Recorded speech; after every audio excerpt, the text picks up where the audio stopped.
Have you ever wondered how much of the Titanic is left these days?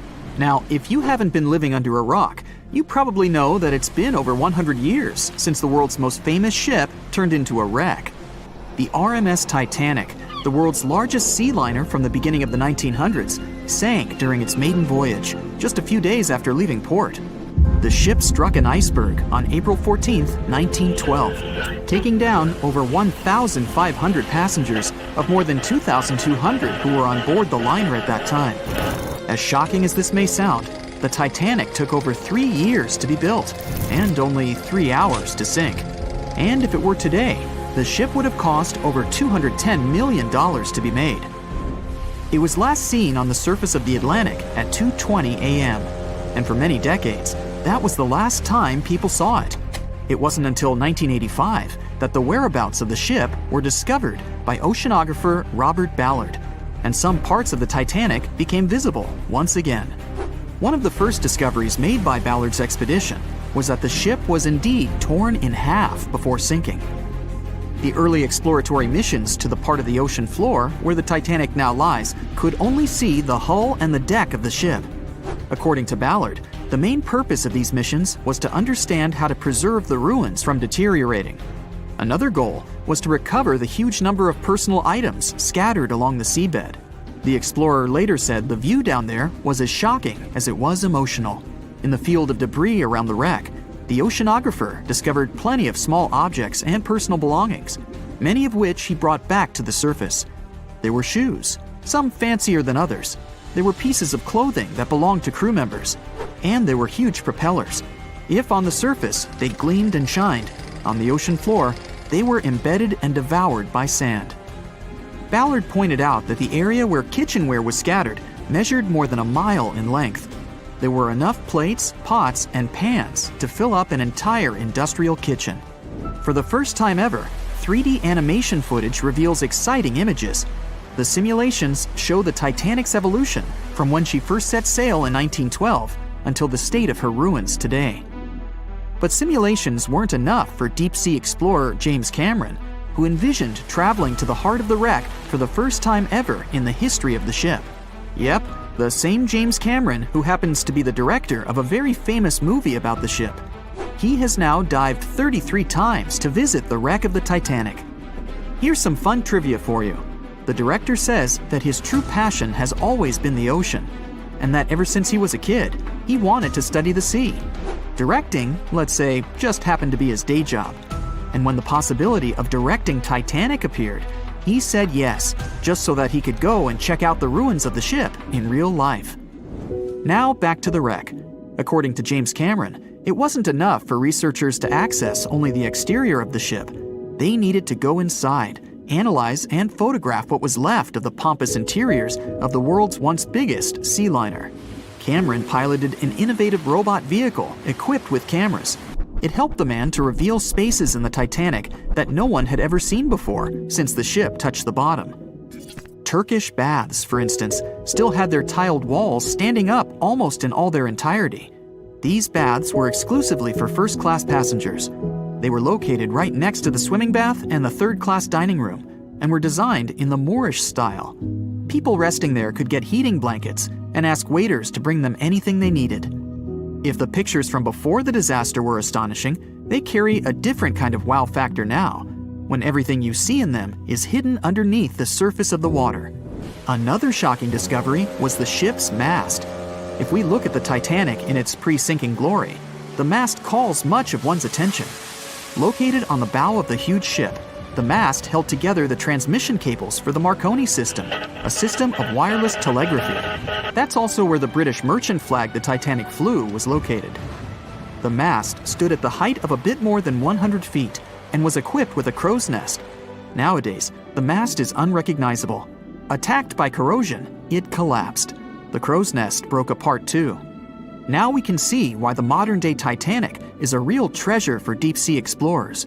But as the wreck of the ship lies at an approximate depth of 12,500 feet, sunlight is non-existent there. So, piloted missions depend on high-end technological equipment to survey the area. Why do you think the Titanic went missing from the public eye for over 70 years?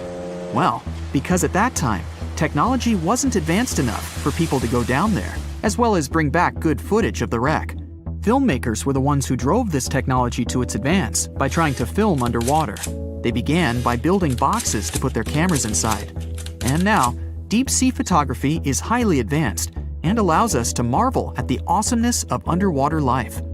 Of course, taking pictures under the sea is no easy feat. For one thing, to withstand that crazy underwater pressure, submarines need to be really strong and have thick walls, no thinner than 11 inches. Plus, explorers need to understand how to film and photograph when there's almost no light around. There was another thing that made documenting the Titanic even more difficult. When the wreck of the ship was rediscovered by scientists, it was covered with red-colored rusty bacteria that made it even harder to take good pictures. As it happens, the color red does not reflect well underwater, which is unfortunate for photographers. For this reason, human-operated vehicles that go down to tour the ruins are equipped with powerful lighting devices. When you see some parts of the ship from afar, they look as if reddish-brown wax has been dripping all over the Titanic's ruins. But in reality, these icicle-shaped structures are colonies of microorganisms. When the ship sank, it brought down with it an enormous amount of bacteria that hadn't existed at the bottom of the ocean before. But now, these bacteria, together with the extreme conditions at the bottom of the ocean, have turned into a disastrous combination for the ruins of the ship. These red colonies of microorganisms actually feed off of iron and steel, which is basically all that is left of the Titanic. One kind of those microorganisms are bacteria called Halomonas titanicae. They can eat up to 220 pounds of iron per day. This makes the Titanic a colossal food source for them. There have been lots of speculations regarding the life expectancy of the ship's wreck after researchers discovered this bizarre rust. But according to Cameron and his research team, the Titanic isn't going to disintegrate anytime soon. In one of the latest expeditions down to the wreck, a piloted vehicle was funded to identify specifically one stateroom. It belonged to a very important passenger, Sir Benjamin Guggenheim. Yes, just like the museum. Guggenheim was the son of a mining magnate and a member of the elite group that boarded the transatlantic journey of the Titanic. Born in Philadelphia, Guggenheim was traveling back home to the US. But, as we all know, he never made it to his final destination. For the price that ranged from 400 to 800 pounds back in 1912, the equivalent of 84,000 pounds nowadays, one could book accommodation that was called a stateroom. Staterooms on the Titanic were the most luxurious kind of first-class rooms. They were located on the B or C decks and were decorated in more than 11 different styles, ranging from Jacobean, Georgian, Italian Renaissance, and the list goes on. These rooms were filled with carved paneling and marquetry made from exotic and rare kinds of wood, such as mahogany, oak, and so on. Guggenheim occupied one of these luxurious rooms, and 100 years later, one of his descendants funded an entire mission just to locate the precise stateroom the man stayed in. This expedition turned into a documentary for National Geographic, and they did manage to identify which stateroom was Guggenheim's, so kudos for them. April 14th, 1912. The Titanic crashed into a huge iceberg and sank. Yep, we've covered that. But what if this time we use the ice to bring the ship to the surface? This requires several thousand feet of wire mesh and a lot of liquid nitrogen. Our goal is to put the Titanic in a huge block of ice that will raise the ship to the surface. Now to do this, you need to wrap the wreck in a wire mesh and cover it with liquid nitrogen. The first problem you face is the inability to wrap the ship completely. You need to somehow lift the ship a little to put the mesh under it. Let's say that by some miracle you manage to do so. Next, you need to transport hundreds of large tanks of liquid nitrogen. You're underwater, opening the tanks, and it's so cold that the icy water of the Atlantic Ocean looks like it's boiling. The nitrogen just sizzles, dissipates, and certainly doesn't create a block of ice around the mesh. Alright, new attempt. Raise the Titanic with the help of huge magnets. For this, you need a large cruiser and some powerful magnets. You attach thick cables to the magnets and lower them to the bottom. Bright projectors illuminate the black ocean depths. Parts of the wreck are visible. The magnets descend lower and cling to the iron hull of the ship. The cruiser pulls the cables and magnets up. Some of them detach from the Titanic as the iron surface is covered with reefs and corals. Some parts of the wreck break away from the ship and rise. The power of the cruiser is not enough. One of the cables is torn. Not only the weight of the individual parts of the Titanic, but also the colossal water pressure interferes with the operation. The sunken ship can't be raised completely, only its small parts. In reality, there has already been an attempt to raise the Titanic in parts. The $5 million operation failed. Nylon slings were attached to a large part of the wreck. The other ends of the slings were connected to the diesel engines. For the entire operation, they used a mini submarine. A piece of the Titanic weighing 21 tons was pulled up, but one of the slings broke because of the strong water pressure. Then, one by one, the other cables began to snap, and a huge piece fell back to the seafloor. By this time, all the participants of the rescue operation had run out of food supplies, and it was far from the nearest shore, so they decided not to make a second attempt. A book was written and a movie was made about how the Titanic was lifted with compressed air. In reality, no one even attempted this operation. To do this, you'd need several hundred large cylinders of compressed air. At first, you install them inside the Titanic's hull and wait for them to pull the ship to the surface. As soon as you lower the cylinders under the water, they immediately float upwards. This greatly complicates the operation. You need to fasten the cylinders with cables and pull them down to the bottom using a powerful submarine, or better yet, several of them. Because of the high pressure, the cylinders might burst. In this case, the blast wave would hit other cylinders and provoke a catastrophe. Too expensive and unsafe. The most expensive and complex plan to raise the Titanic is probably the one where scientists somehow extract hydrogen and oxygen from the ocean water. Then, these extracted elements must fill special containers. Those containers are attached to the ship, and the Titanic would rise to the surface. Even if you extract oxygen and hydrogen from millions of tons of water, the rest of the ocean water will replace it. A machine that will be capable of such filtering should cost billions of dollars. Or you can come up with a chemical element that will use a chain reaction to purify all the water. In this case, the entire world ocean will be left without vital oxygen. Someone once suggested blowing up the Titanic. You'd need to lower several boxes of dynamite to the ocean floor. The boxes must be completely sealed to prevent the dynamite from getting wet. Next, you need to run several miles of wire conducting an electrical current to them. Once all this is done, you sail to a safe distance. Now, you're going to press the button to pass the current through the wire and activate the dynamite. 3, 2, 1, stop! Why would you do this?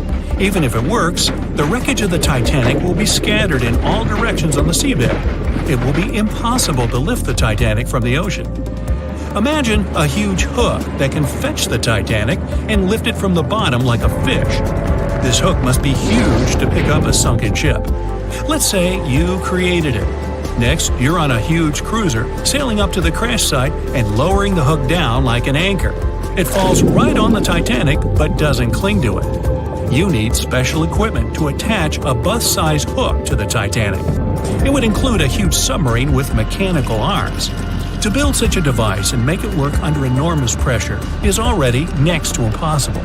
But let's say you finally managed to hook the Titanic. It's then you realize the cruiser doesn't have enough power to lift the ship, weighing more than 50 tons, and the hook that adds about 10 tons more. To complete your task, you'll need a few more cruisers and a few extra $1 million. Once hot wax cools, it hardens and floats on the water surface. What if we deliver it to the ocean floor and pour it inside the Titanic? This may work, given that wax is not an expensive material. So, you melt the wax, pour it into strong tanks, and pull them to the bottom with the help of a submarine. The tanks can withstand enormous pressure, and the submarine has enough power to lower the wax to such a depth. The containers are placed inside the Titanic. Through a remote control, you open the containers, but the wax doesn't pour out. The deeper you go, the colder the water gets. While you were delivering the containers to the ship, the wax was cooling down and getting solid inside. Several containers are pressed against the top of the ship, but it's not enough to lift the Titanic. Other containers simply float away to the surface. And even if the containers were thermostatic and kept hot inside all the time, once released, the wax would solidify in an instant. There would just be no time for it to spread and cover the Titanic from within, so it would just float up as well. Alright, you fill several large and sturdy bags with Vaseline. This substance acts just like wax in the cold. It gets solid and floats.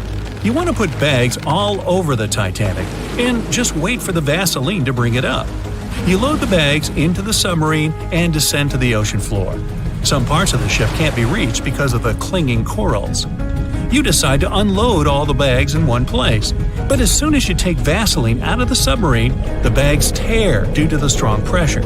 Solid pieces of Vaseline float up, pushed by the water. Mission failed. The craziest idea is to fill the Titanic with millions of ping pong balls. Small plastic balls filled with air should push the ship to the surface. But as soon as you start to lower them to the bottom, the plastic immediately flattens and all the air from the balls pops out. You can deliver the balls inside a submarine, but once you put them inside the Titanic, the pressure will crush them again. Also, you can create balls made from strong ultralight material and fill them with air. In this case, you will need much more money.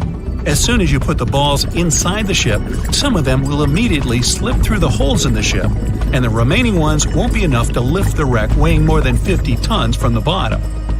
Well, to study the Titanic, you don't need to go down to the ocean floor.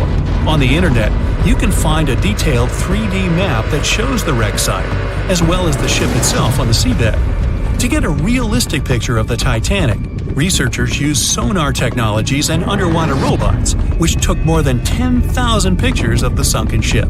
So, what do you think? Leave it alone? Yeah, me too. A beam of electric light pierces the darkness over the calm waters of the Atlantic Ocean. The Titanic is quietly making its way through the waves, its passengers asleep, when suddenly a monstrous white shape is caught in the light beam. The fateful iceberg is about to rend the side of the legendary ship.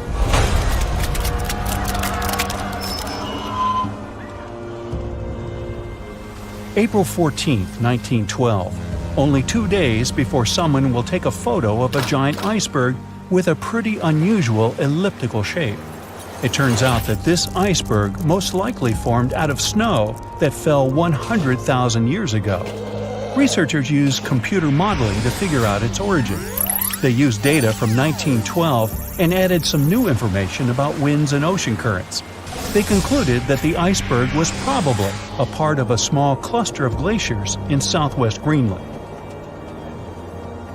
These days, it's possible to calculate the routes of such icebergs in any given year in the past. So the infamous chunk of ice was on its way from Greenland to an area further south from Cornwall. If the ship had passed through that region only 2 days later, the iceberg would have moved far away from the point where they met.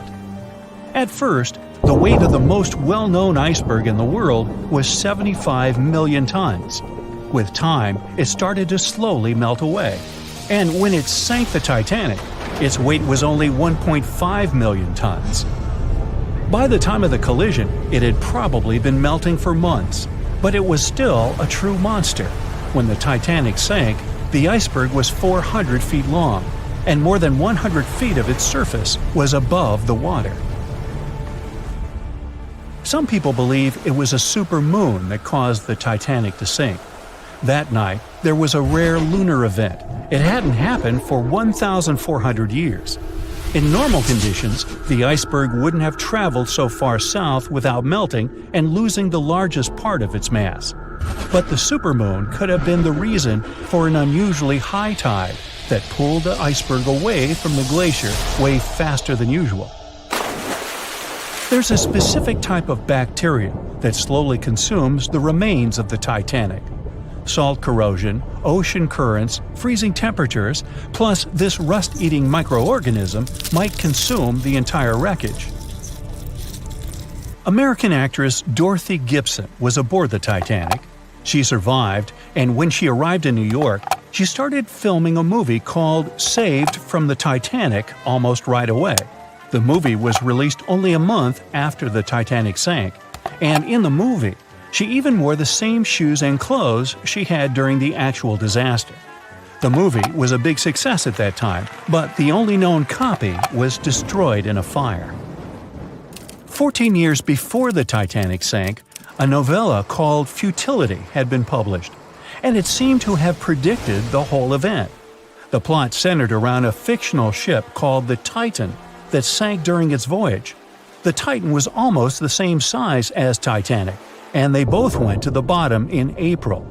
The reason was hitting an iceberg, too. Both the real and fictional ships were described as unsinkable, and both of them had the legally required number of lifeboats, which, as it turned out later, were nowhere near enough. We've seen it in the movie, but there were some real-life love stories happening on the Titanic, too. 13 couples even took a trip on the Titanic as part of their honeymoon. One of the couples owned Macy's department store in New York. Once it became clear the Titanic was rapidly sinking, the woman refused to go into a lifeboat without her husband. But he didn't want to join her while there were still women and children who he thought had to go first. Then his wife gave her coat to her maid. She insisted that the maid should get into the lifeboat, and she wanted her to be warm. As for the woman herself, she decided to stay with her husband till the end. Some people believe Titanic sank because of a mummy, not an iceberg. It all started around 1000 BCE with a mysterious woman who lived in Egypt, in the City of Thieves. People knew little about her, but they called her a priestess. Her mummy was put in a wooden sarcophagus and covered with a large lid with the image of her face and some mystical inscriptions. This place had been hidden until the first half of the 19th century, when a group of locals accidentally came across it. They disturbed her peace. No one knows how, but the mummy disappeared that day without a trace. A couple of decades later, a group of rich friends from England traveled to Egypt and found the empty mummy casket with the image of the priestess, whose dark eyes seemed to be looking into the void. They decided to buy it, but the buyer disappeared the same night before he even got the case. All members of the group had some accidents. The casket changed its location a couple of times until it, as some believe, ended up on the Titanic. It took more than 70 years for a robot submarine to find the ruins of this legendary ship. The wreck lies nearly 13,000 feet under the surface of the Atlantic Ocean, split into two halves. Why did the liner break apart? No one knows exactly. Some think it happened because of the water that got inside when the ship collided with the iceberg. The pressure was so powerful it separated two parts of the vessel, starting with the ship's bottom structure. Others say it was because of the hull rivets. They had a high concentration of slag or smelting residue, and that's something that can cause the metal to split apart. The ship generally had many flaws, starting with the design. The watertight bulkheads weren't completely sealed on top. This allowed the water to flow between the compartments and, in the end, sink the vessel. The iron of the ship's rivets and steel of the hull ended up ruined because of high sulfur content, cold temperatures, and high speeds. The steel shattered and the rivets popped out quite easily. Because of this, Titanic sank 24 times faster than it would have otherwise. If the ship had hit the iceberg head-on instead of ramming it with its side, it would have probably stayed afloat. How come the crew members didn't have binoculars? It would have surely helped them spot the iceberg on time and maybe even avoid the disaster. But the binoculars on the Titanic were locked in a storage cabinet. Only one crew member had the key, and he had been transferred off the ship right before it set sail. He later said he hadn't remembered to hand over the key. But even without the binoculars, the ship might have had some time to change course and avoid the collision if the crew had gotten some warning. But that's the thing, someone did warn them. About an hour before the incident, a ship that was relatively close to Titanic, the SS Californian, sent a message to inform them it had stopped because of dense ice field. But the warning never got to the Titanic's captain. Some experts say it was because the radio operator didn't think it was that urgent. And later, the SS Californian said they didn't get a call for help from the Titanic because their radio operator was off duty. Some say the crew on the Titanic couldn't spot the iceberg on time because of an optical illusion. Atmospheric conditions that night probably caused super refraction, which could have camouflaged the berg. After all, no one actually saw the iceberg until it was too close to the ship to somehow avoid the crash. Not even a whole minute passed between the moment they saw the iceberg and the collision. It was only 37 seconds, and it took Titanic 2 hours and 40 minutes to disappear below the ocean's waves.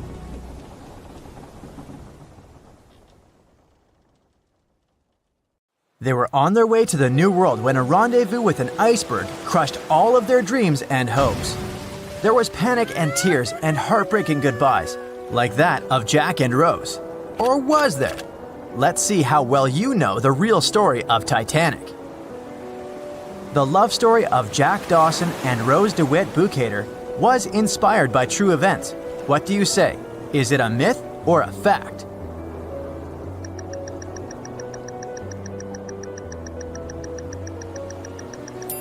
The most emotional Titanic love story was actually all made up by the screenwriter and director of the famous movie, James Cameron.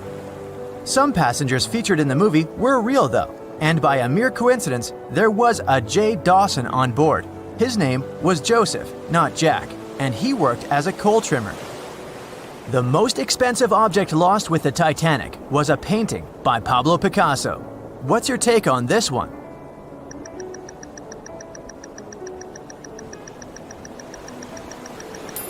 It's a myth. Another one given to us by the famous movie. The most valuable item that went down with the Titanic was probably a Mary Joseph Blondell painting, created in 1814. Some other valuable items were a violin that belonged to Wallace Hartley, the musician who insisted that they had to play till the very last moment. There was also a 1912 Renault Type CB Coupe de Ville that would now cost millions of dollars, a handwritten manuscript by Joseph Conrad, first edition essays by Francis Bacon, 5 Steinway grand pianos, and, of course, some fine china plates and cups, and first-class passengers' jewelry. The Titanic was the largest and the most luxurious passenger ship of its time. Does it sound real to you?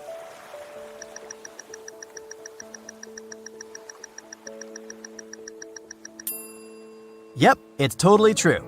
In April 1912, the Titanic was the largest ship ever built. It was 882 feet long and had a maximum passenger capacity of 2,435 people. That's not a lot compared to the largest cruise ship of today, the Symphony of the Seas. It's just a bit longer than the Titanic, but has more than double the passenger numbers. And yes, no other cruise liner has probably beaten the Titanic in terms of luxury to this day. It costs more than $200 million to build in today's money. The tickets were also quite expensive. Duh! First-class tickets ranged in price from $1,700 in today's money for a berth up to $50,000 for one of the 2 parlor suites. Second-class tickets were $700. Third-class passengers had to pay between $170 to $460. Most of the passengers of the Unsinkable ship managed to survive. True or false?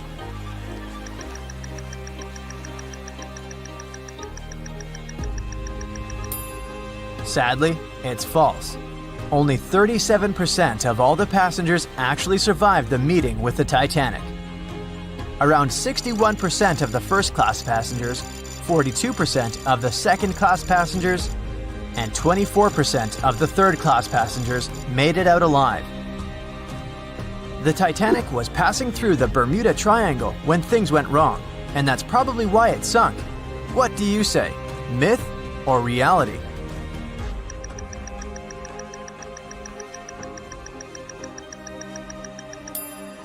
It's 100% a myth.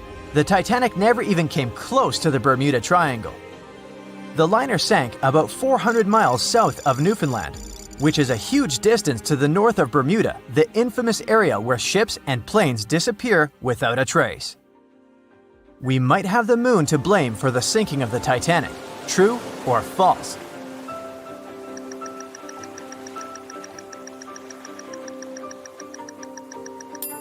This one is true. The moon heavily affects the tides on Earth. The closer the moon is to the Earth, the stronger the tides are because of the increasing gravity of our satellite. Back in 1912, the moon was so close it made several glaciers in Greenland break apart. Massive chunks of ice that broke off from the glaciers started floating south. The supermoon event came just 6 minutes after a spring tide, the alignment of the moon, the sun, and the Earth that makes their combined gravity reach its peak twice a month. And the day before, our planet had come the closest to the sun that year, which made the gravity even stronger. This mixture of events created perfect conditions for one of the most powerful tides in history. Icebergs breaking off from Greenland's glaciers drift off to the coastal waters of Labrador and Newfoundland, where they often run aground. To move on, they need to either melt and become lighter or catch a high tide that would carry them further. The 1912's tide was as high as it gets. So they shifted many shipping routes south because of the huge amount of icebergs. But not the Titanic, of course, as they believed it was unsinkable. It took 4 hours and 40 minutes for the Titanic to sink. What do you say?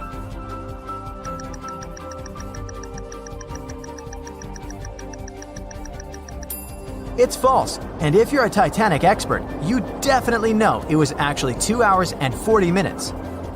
And this was slow enough, given the damage caused by the iceberg. It didn't sink faster, thanks to the ship's construction. There were 16 watertight compartments in the lower part of the ship. They worked as a lifeline. When the iceberg crashed into the hull, it broke into 6 boxes. The Titanic could have stayed afloat only if 4 compartments had been damaged. Water filled the first 6 compartments within 1 hour. During this time, the ship tilted slightly to the right side. Then, water began to flood the 7th box when all 6 boxes were filled. And from that moment, the sinking rate was growing with every second. The ship's bow sank under the water, and then the stern filled up. One of the leading reasons for the Titanic tragedy was signal rockets. True or false? What's your take on it?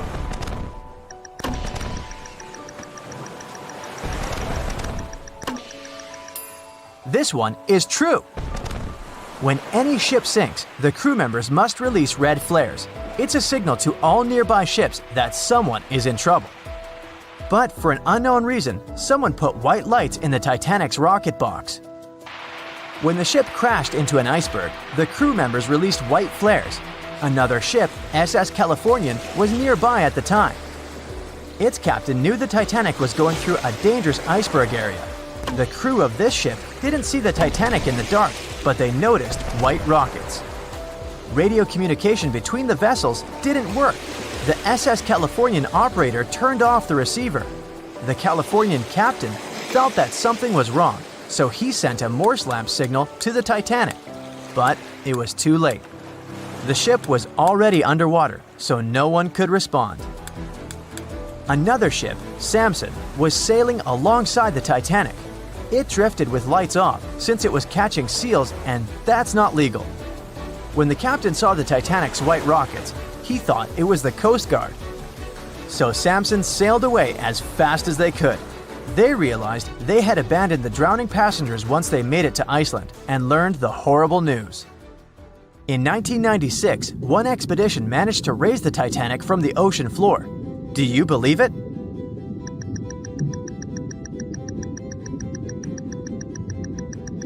If you don't, you're right. There were different ideas on how to raise the Titanic, from doing it with compressed air to putting it in wire mesh and covering it with liquid nitrogen, or using giant magnets. The only real attempt to raise the Titanic was made in 1996, and it failed dramatically. The expedition's goal was to lift a part of its hull, weighing about 21 tons. It would still have been the largest piece to see the sunlight again, if the operation had succeeded, that is. They lowered 4 large bags filled with diesel fuel to the bottom of the ocean and attached them to the hull plate. Then, the fuel bags were released and they started lifting the pieces on their own. The plate was about 200 feet below the surface when the weather got rough. The expedition members decided to tow the part to calmer waters around 80 miles away. Long before they reached the towing destination, half of the plate broke off and sank to the bottom again. 2 of the lifting bags seemed to have broken loose and the hull went down. The Titanic will most likely crumble to dust halfway up if someone tries lifting it again. So, how many correct answers do you have? Let me know in the comments below. No one could ever have imagined that the unsinkable Titanic would collide with an iceberg, except for one man, William Thomas Stead. Well, not directly, of course. It's not like he jolted out of bed one day, envisioning the fall of the Titanic. Rather, he wrote an empowering short story called How the Mail Steamer Went Down in Mid-Atlantic by a Survivor on March 3, 1886, 26 years before Titanic sank. Okay, let's do a super quick recap. Titanic was traveling from Southampton to New York in April 1912 in the North Atlantic. The ship hit an iceberg, and less than 3 hours later, it was completely underwater. Out of 2,208 people on board, just 706 survived due to the limited number of lifeboats and icy cold water. Another passenger ship, Carpathia, heard the distress call, picked up the survivors, and brought them safely to New York. The short story William Stead wrote was about Thomas, a British sailor, who got on a passenger liner bound for the U.S. At one point, the protagonist realized there weren't enough lifeboats for everyone on board the ship in case something happened. A couple of days later, heavy fog covered everything in sight. Luck was not on the liner's side, and it collided with a stray ship, just like Titanic struck an iceberg. Only 200 out of the 916 people made it safely to the U.S. The main character managed to survive by jumping into the water and climbing into one of the lifeboats. Now, you'd think that the story riled up everyone in the industry to add extra lifeboats on ships. But sadly, it received very little attention when it was published. Even more tragically, William Thomas Stead was on Titanic when it sank, and he didn't make it.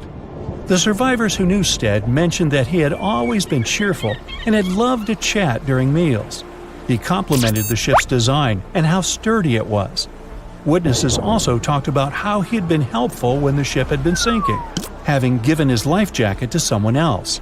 He was a journalist by profession and was on his way to New York for a ceremony.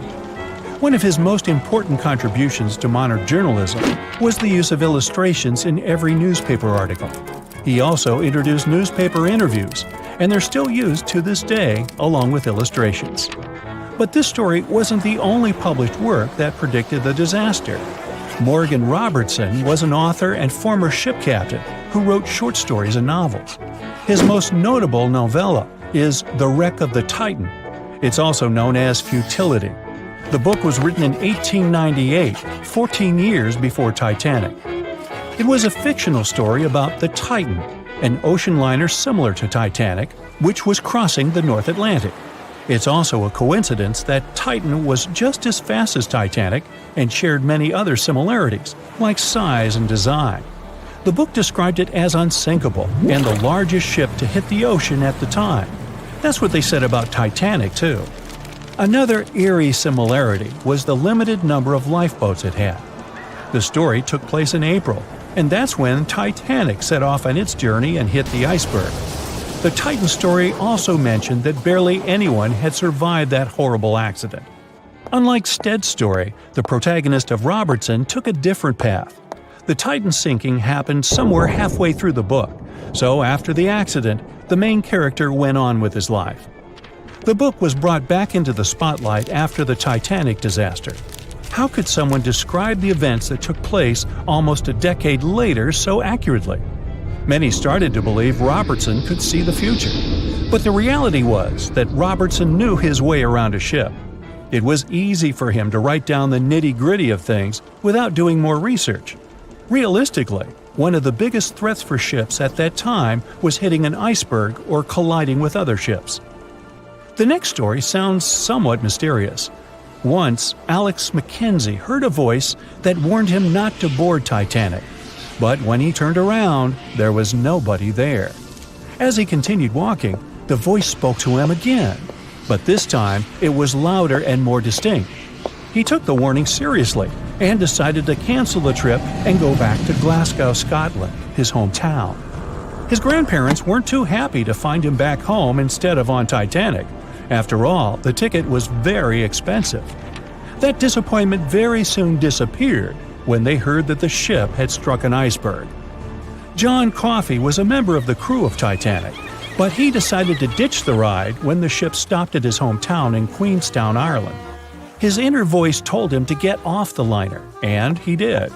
He was only 23 at the time, and for someone his age, it could be a major career boost and an opportunity to grow.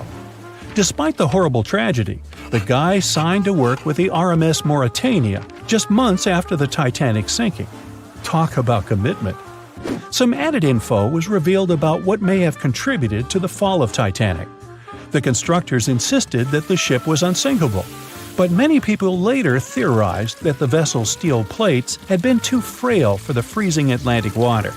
It may have caused the rivets to pop, allowing ocean water to seep inside. Another theory is that there may have been a fire in the hull of the Titanic that had been raging for 3 weeks before the voyage. The fire softened the steel, allowing the iceberg to cut through it like a hot knife through butter. Some pictures before the ship set off on its journey show black marks on the hull, which could have been caused by fire. Either way, the iceberg would have caused significant damage in any case, no matter if there was a fire or not. Some people also blame those who designed the Titanic. The ship was built with large joints at the bottom, which probably snapped easily during the collision. Of course, these are all theories, but we know for a fact that the iceberg was the main character of this drama, and that the works of Stead and Robertson should have been taken seriously. Either way, this should be a lesson for the future, helping to prevent similar tragic accidents. By the way, ocean liners and passenger ships wouldn't exist if it hadn't been for Thomas Newcomen. In 1712, he invented a steam engine that was so strong it could produce enough energy to power a ship. And a century later, in 1819, the first steamship traveled across the Atlantic Ocean to Liverpool, UK. It only took the vessel 29 days to cross the ocean. The passenger ship industry boomed in the early 1900s when it became easier for people to move to America or go on holidays. As decades rolled by, the use of aircraft stole the spotlight from passenger ships since planes were faster and more efficient. Nowadays, it's quite rare for a passenger ship to collide with anything in open water. Modern technologies can detect anything that can pose a threat and even predict stormy weather. Cruise ships these days are giants compared to the vessels of Titanic's era. Modern ships can carry almost twice the number of passengers and have amenities folks back then could only dream of. Most cruise ships these days have several restaurants to choose from, multiple swimming pools, and game rooms to catch a break. If you're in the mood for some fun, you can watch live performances. Don't forget about the helicopter pad, because why not? Don't worry if you start feeling unwell.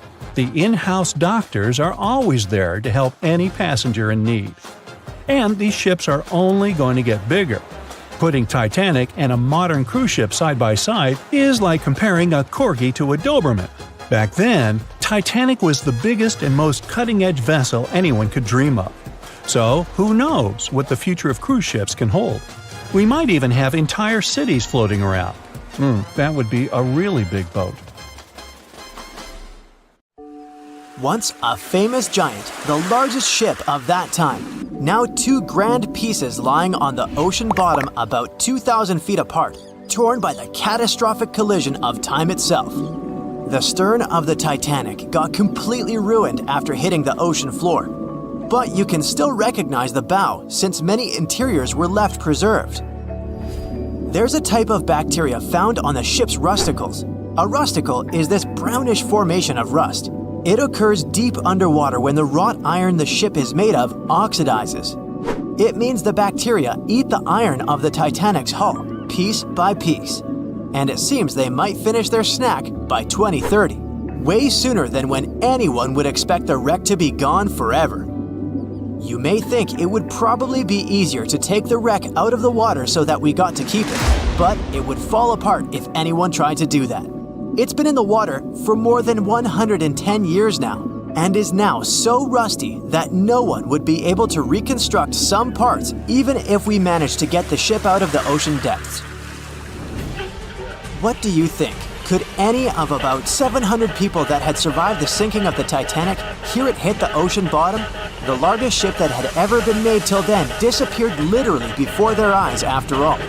But sound most likely wouldn't have traveled from water to air. We can't hear that well in water because our bodies are not designed to hear in such environments. And although passengers were close to the sinking site, the Titanic still hit the bottom a long distance away, 12,500 feet. There are so many underwater landslides and earthquakes we cannot hear, and they make way more noise than a single ship slamming into the ocean floor. Most vibrations and sounds must have dispersed over a large area.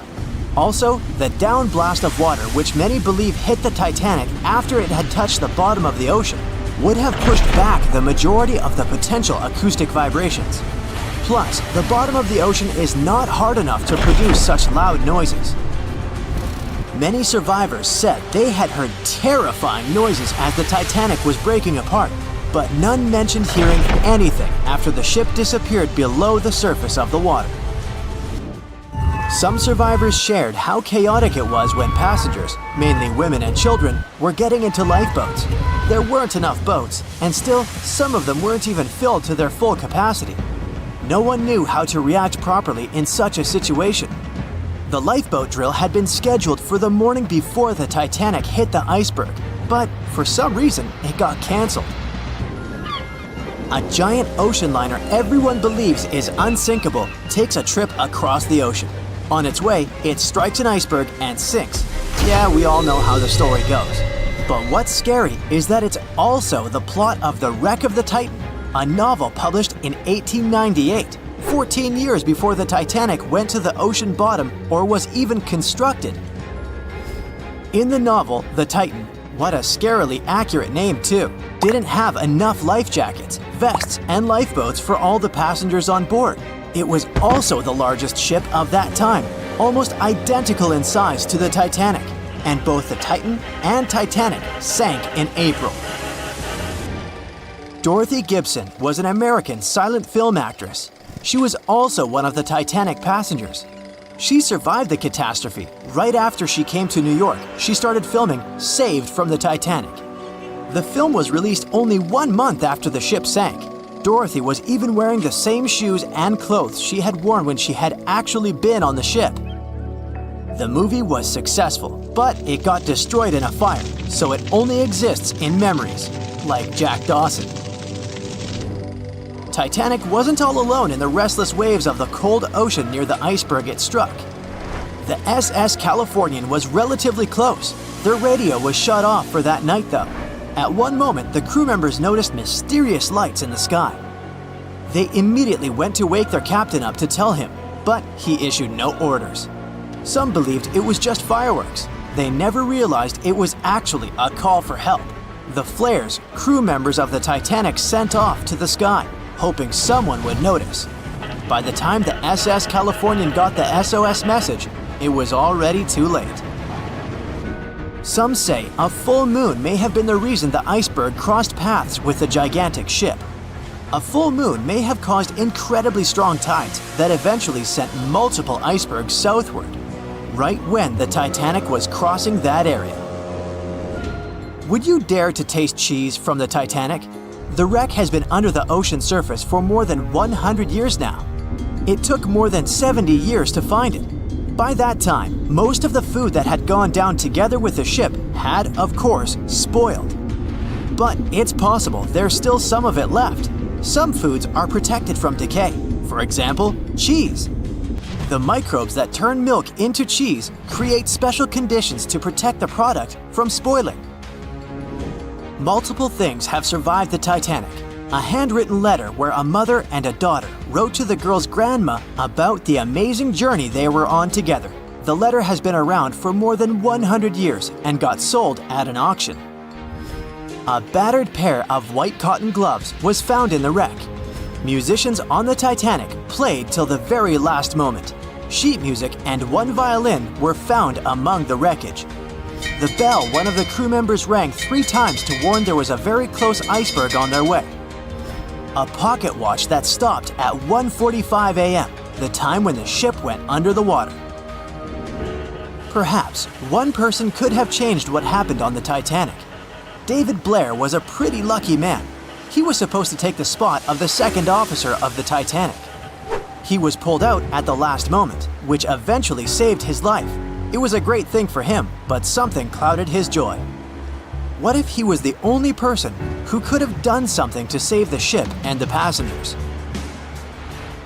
Back in the day, ships didn't have smart advanced technology like they do today. They couldn't see a threat on the horizon. Binoculars were pretty helpful, but the crew members on the Titanic didn't have access to the room where they were kept. David Blair was the man responsible for the keys. He left the ship in a hurry and forgot to hand over the keys that were in his pocket. Maybe if the crew members had had access to the binoculars, they would have seen the iceberg on time and had enough time to change course.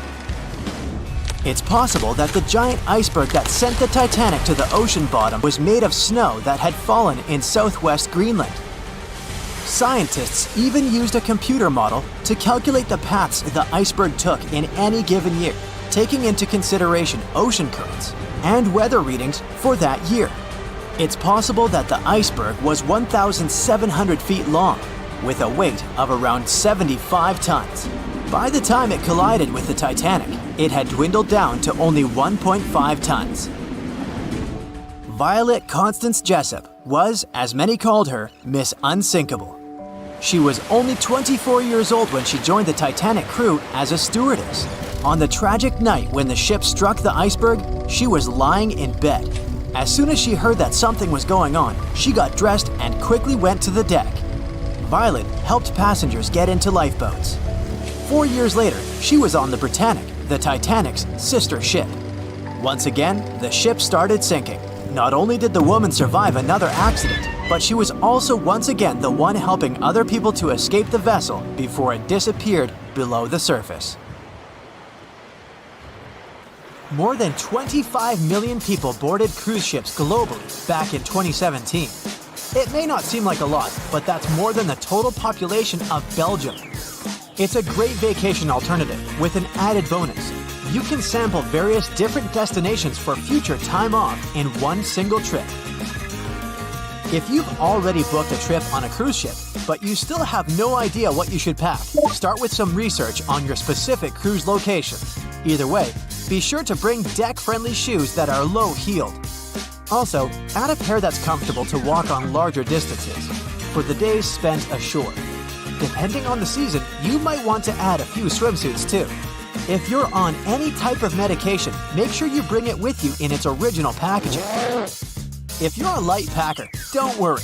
Most cruise ships come equipped with laundry rooms. They're kind of pricey, especially if you want your garments to be washed, ironed, and folded for you.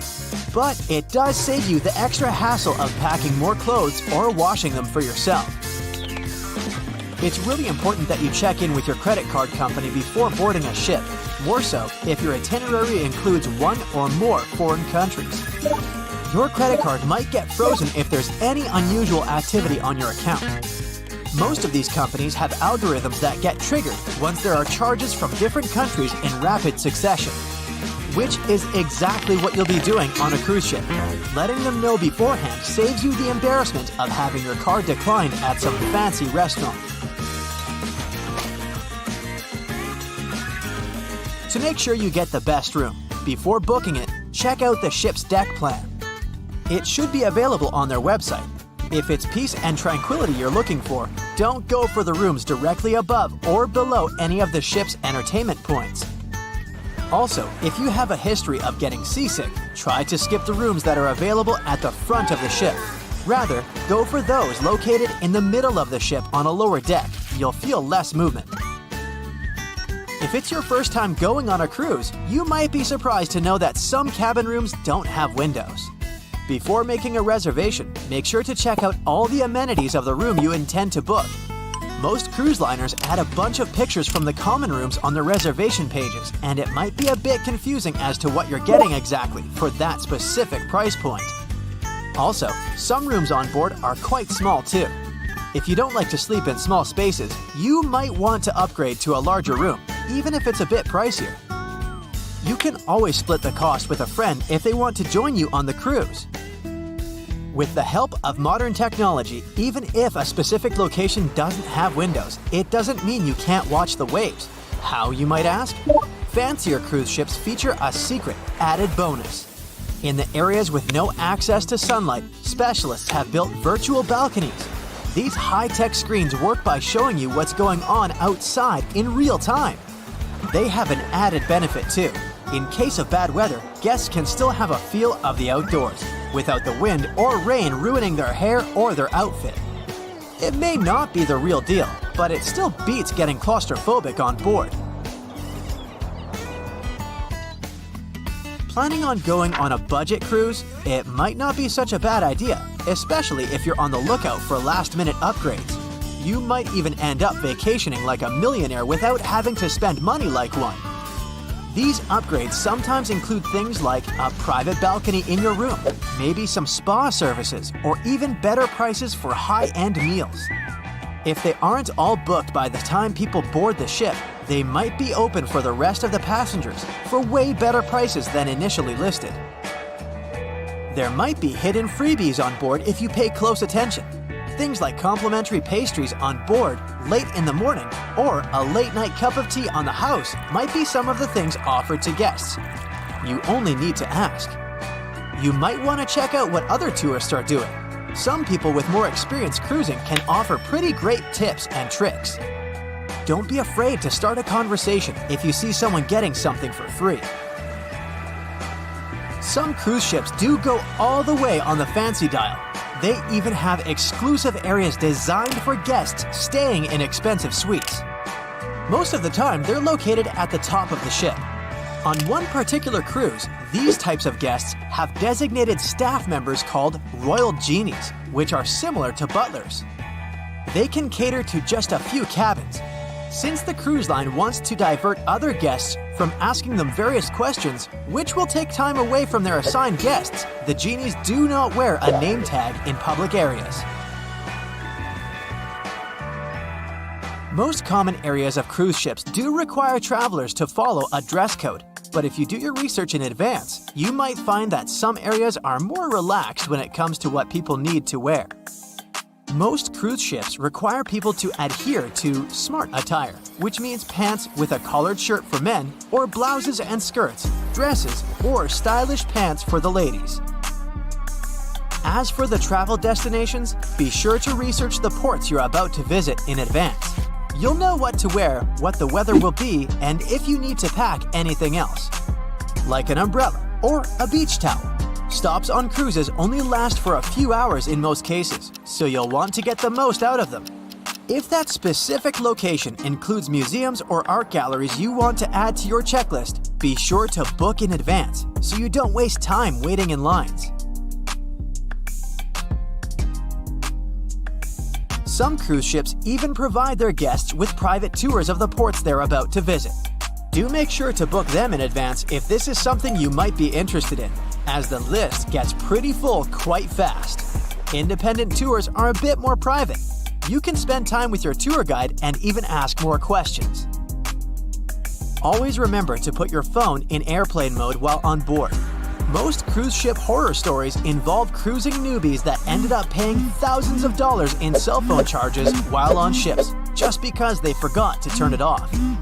If you're the type of person that can't switch off their phone, be sure to check with your cell phone provider before traveling internationally. Some can provide special plans for limited amounts of time, without extra charges. You'll be free to chat, call, or browse YouTube videos without worrying you'll end up paying a fortune.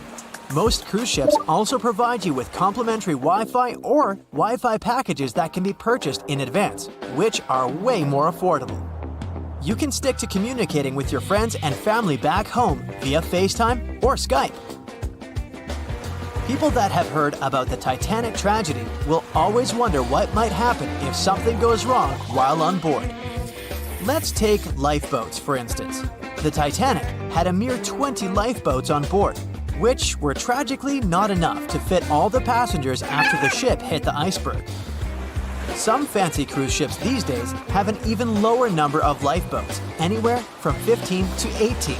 Sounds strange? Well, not really, given the fact that each lifeboat can accommodate up to 370 people. Even the largest ships, which have an estimated capacity of 8,000 people if fully booked, including tourists and staff, are safe in case of an emergency.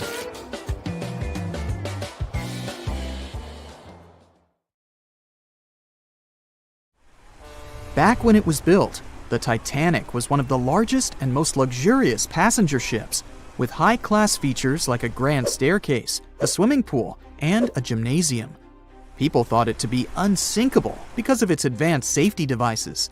Its tragic sinking on its maiden voyage in 1912 proved it wasn't at all the case. It wasn't until 1985 that the Titanic's wreck was finally rediscovered using state-of-the-art sonar technology. Ever since, thousands of items have been recovered from the Titanic, many of them being put on display or sold for auction.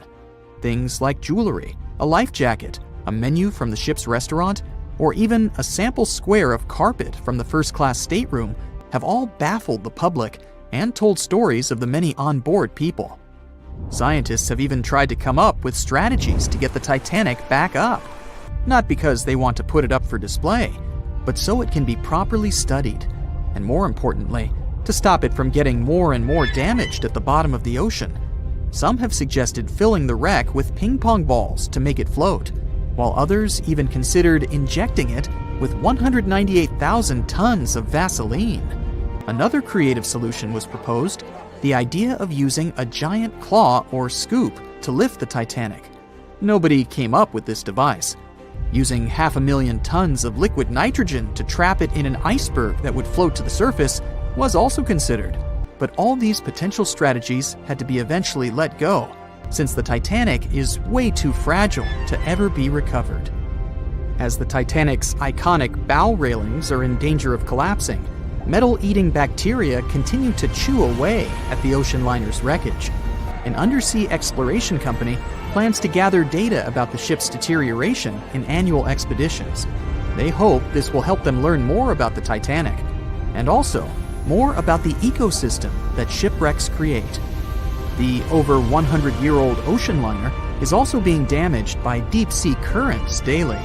Some experts predict that the ship could disappear in a few decades due to holes in its hull. The deck that passengers crowded on as the ship sank has caved in. The gymnasium near the grand staircase has also fallen in, and a 2019 expedition found that the captain's bathtub, which became visible after the outer wall of the captain's cabin fell away, is no longer there. Those annual expeditions also gather data about the creatures living at the site, including crabs and corals. Surprisingly, many species have only been seen there at the Titanic wreck, so scientists are curious to find out more about them. The most famous out of all these creatures is the Halomonas titanicae. It's a bacteria, and it was discovered on the wreckage of the Titanic. What's interesting about this creature is that it's able to thrive in extremely salty environments. It's also been resistant to several antibiotics, unlike other types of bacteria. It's probably because of this super bacteria that the deterioration of the ship's iron hull happened so fast. The expedition will also look at the debris field and its artifacts. On the site, there are still traces of little personal items like clothes and luggage. One of the most interesting stories about Titanic artifacts is that of the passengers' shoes. Most of the Titanic items that have been lost at sea deteriorated or disappeared completely. But not the shoes. They seem to be able to resist the harsh conditions. On top of that, the leather in most shoes is perfectly preserved, probably because of tannin, a substance used in the tanning process of leather. It helped the shoes resist the damaging bacteria found underwater.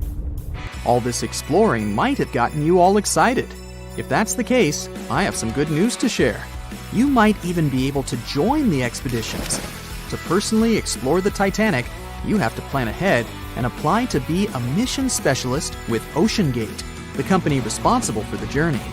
However, this experience does come with a high price tag of $250,000. Despite the cost, this once-in-a-lifetime experience is in high demand because of the limited spots available. If you can afford the exploration, you will have the chance to collaborate with renowned specialists in marine biology, oceanography, the Titanic, DNA, and the deep ocean. Accommodations and meals on the dive support vessel are also included, as well as training and guidance from specialists before and during the mission. Lastly, you don't even need to bring your own gear, as the expedition equipment is included as well. Sure, ships have evolved and modernized over the years, and these days we have technology that is way better than that available on the Titanic.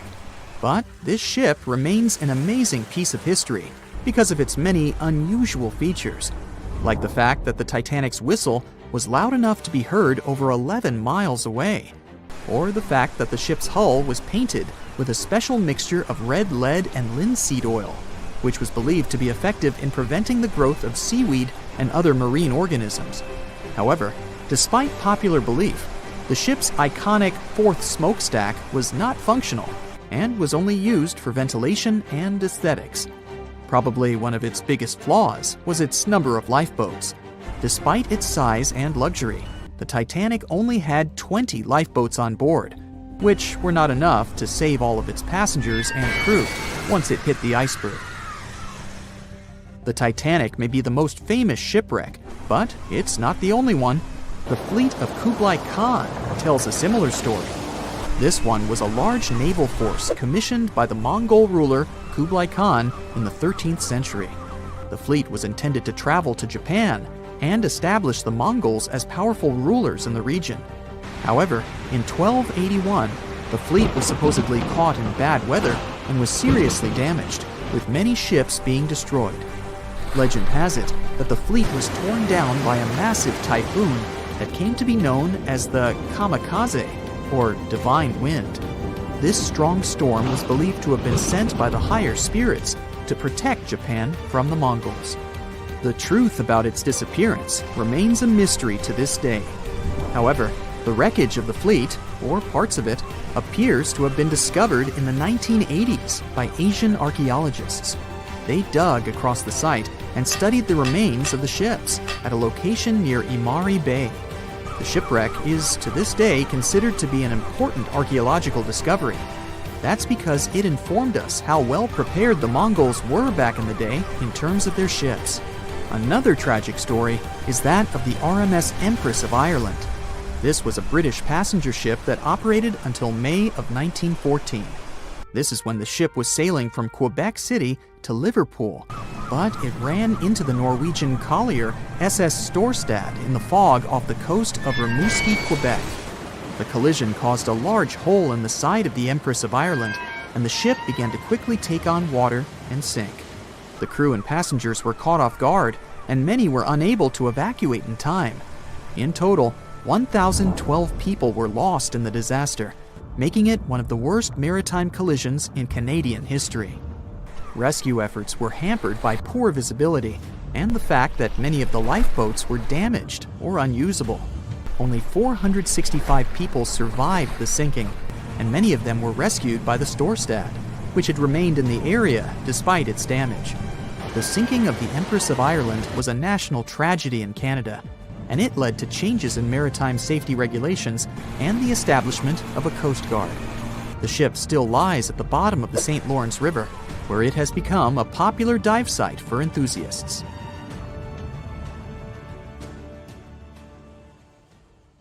Titanic sank on April 14, 1912, and all of the passengers' belongings and ship's paraphernalia went down into the deep, dark waters with it. These objects patiently waited to be discovered until 1985. Titanic sank fast, and there seemed to be almost nothing left from the ship. Yet divers in small submarines managed to retrieve plenty of artifacts from the wreckage. If you wonder what those surprising items look like, hey, join me. A number of museums have collections of Titanic items rescued by divers or donated by survivors and their relatives. And some of those items are even sold at auction. So if you're ready to spend a pretty penny on an exclusive artifact, hey, why not? The first artifact on my list is a pocket watch belonging to a Titanic passenger, John Chapman. John and his wife Elizabeth were on their honeymoon. When the ship hit the iceberg, Elizabeth was offered a seat on a lifeboat next to her friend Emily Richards. There was a problem, though.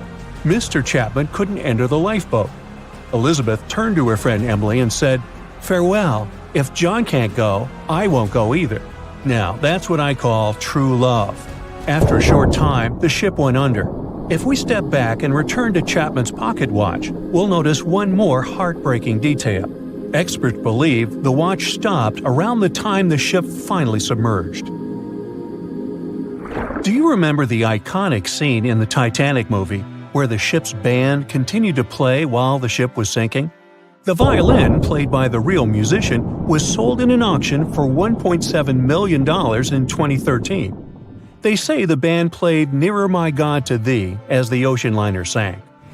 Since we started talking about the band, we might as well shed light on a piece of music found on the ship. It was the song "Put Your Arms Around Me, Honey." Considering the fact that paper gets ruined almost instantly when it meets with water, it's a miracle to see those documents. Another saved paper document is the lunch menu. The first-class passengers wore their beautiful dresses and enjoyed their meals without knowing that it was their last lunch. This unique item was auctioned for $122,000. Meals were offered based on class. For instance, a first-class passenger would eat roasted turkey with cranberry sauce, spring lamb, or baked haddock. In comparison, a third-class lunch consists of stuff like rice soup, fresh bread, roast beef, and brown gravy. There were also cabin biscuits, which the passengers would eat to diminish seasickness. It wasn't just the menu. A VIP ticket was also retrieved. The ticket number is still readable, 1342. Number 5 is Edwardian perfume samples. A chemist named Adolf Saalfeld stepped onto the Titanic with various perfume bottle samples. Why did he bring these samples with him? Well, Saalfeld planned to open a fragrance store in America. 61 vials of perfume sank with the ship. Luckily, their owner managed to survive and get there safely. But his samples sank and were only rediscovered some time ago by the divers. When we accidentally drop a plate, it usually shatters into pieces.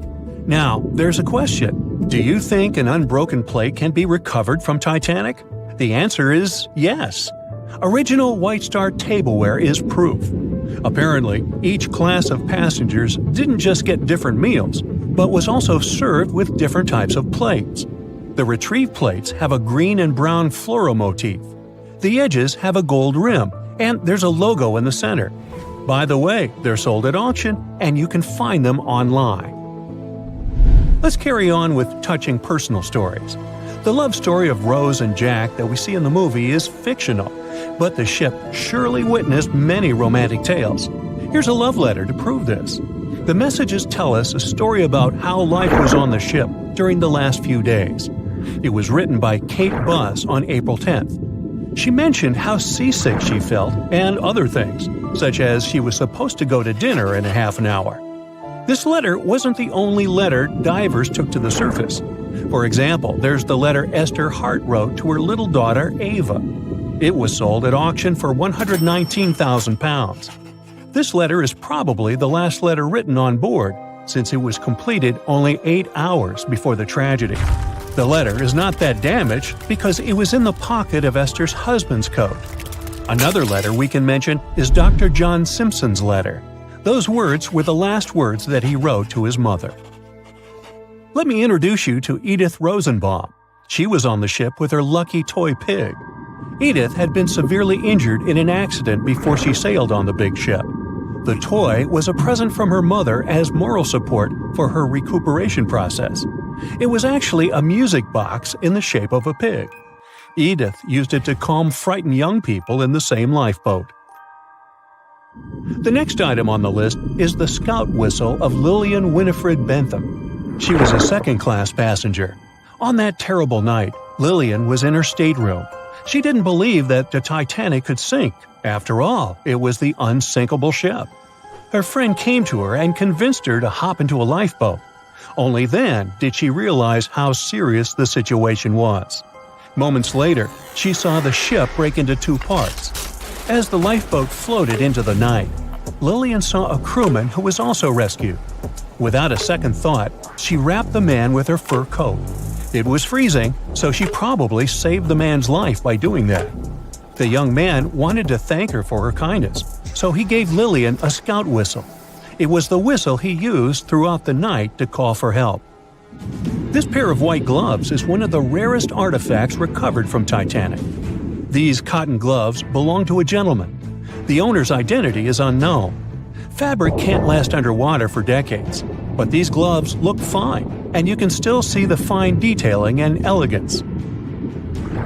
An alarm bell has also been found. Yes, that's the famous bell, the one that rang to warn people about the iceberg. Frederick Fleet and Reginald Lee were on lookout duty the night of the accident. Both of them survived. Fleet was the one who saw the iceberg before the ship struck it. What's ironic is that Fleet and Lee didn't have access to binoculars. They were stored in a locker in the crow's nest, but the key to the locker was in the pocket of a crew member who was reassigned to another ship at the last minute and didn't leave the key. They could have seen the iceberg sooner if they had had pairs of binoculars. If they had had it, the Titanic could have gotten out of the way. Divers discovered not just belongings of passengers or the crew, but also pieces belonging to the ship itself. Our next artifact is the Grand Staircase. Some parts of this iconic structure are recovered from the wreck. Turns out that this staircase became a meeting spot among first-class passengers. If they wanted to visit the Turkish baths for a spa day or eat dinner, they met at the staircase and went together. This staircase was a sign of how luxurious some parts of Titanic were. Another miraculously saved object that belongs to the ship is its plan. It was one of the most expensive artifacts sold at auction. The plan is around 30 feet wide. What else?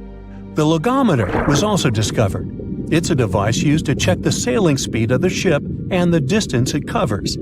The experts say that from the start at noon on April 14th, the device logged 268 nautical miles. And there's more. A giant chunk of hull, known as the Big Piece, was also found. This fellow weighs 15 tons. The larger portholes were for the cabins, and the smaller ones were for the restrooms.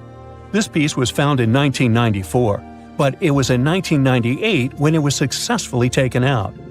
After all these years spent underwater, it was swarming with sea life.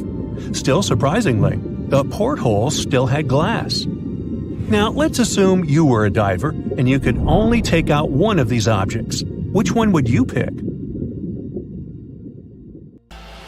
They said it was the most technologically advanced ship. They said it was unsinkable. And when it sank, they made a movie about it. These were the main reasons why the Titanic disaster became world famous. But unfortunately, this is not the only large-scale shipwreck. And sadly, there have been cases much worse than the tragedy of the Titanic. One of them occurred on April 27, 1865. The Sultana steamboat carried passengers and cargo daily between St. Louis and New Orleans. It was a pretty large wooden boat with 3 decks and was 260 feet long and 70 feet wide, almost twice the size of a basketball court. The ship could carry about 350 passengers, but on that unfortunate day, more than 2,000 people were on it. On April 23rd, she was making a routine voyage from New Orleans when it broke down. Something was wrong with the boiler, so the vessel docked in Vicksburg for repairs.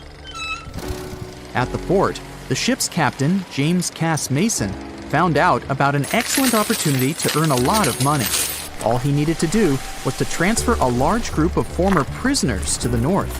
The captain agreed to do it, but the problem was that the boiler required a lot of time to repair. Mason was afraid that his competitors would take the job, so he decided to sail despite the malfunction the ship had. He patched up the holes in the boiler instead of a big repair and invited all the ex-prisoners on board. So, there was a broken boiler, an excess number of passengers, a lack of lifeboats, and not the best river conditions. Also, the captain refused to send the ex-prisoners to the hold, so they were all with ordinary passengers. There were strong chances for a shipwreck, but the greedy desire to earn more money was stronger. The Sultana went on a voyage and sailed up the river for 2 days. At this time, one of the biggest Mississippi floods in history began.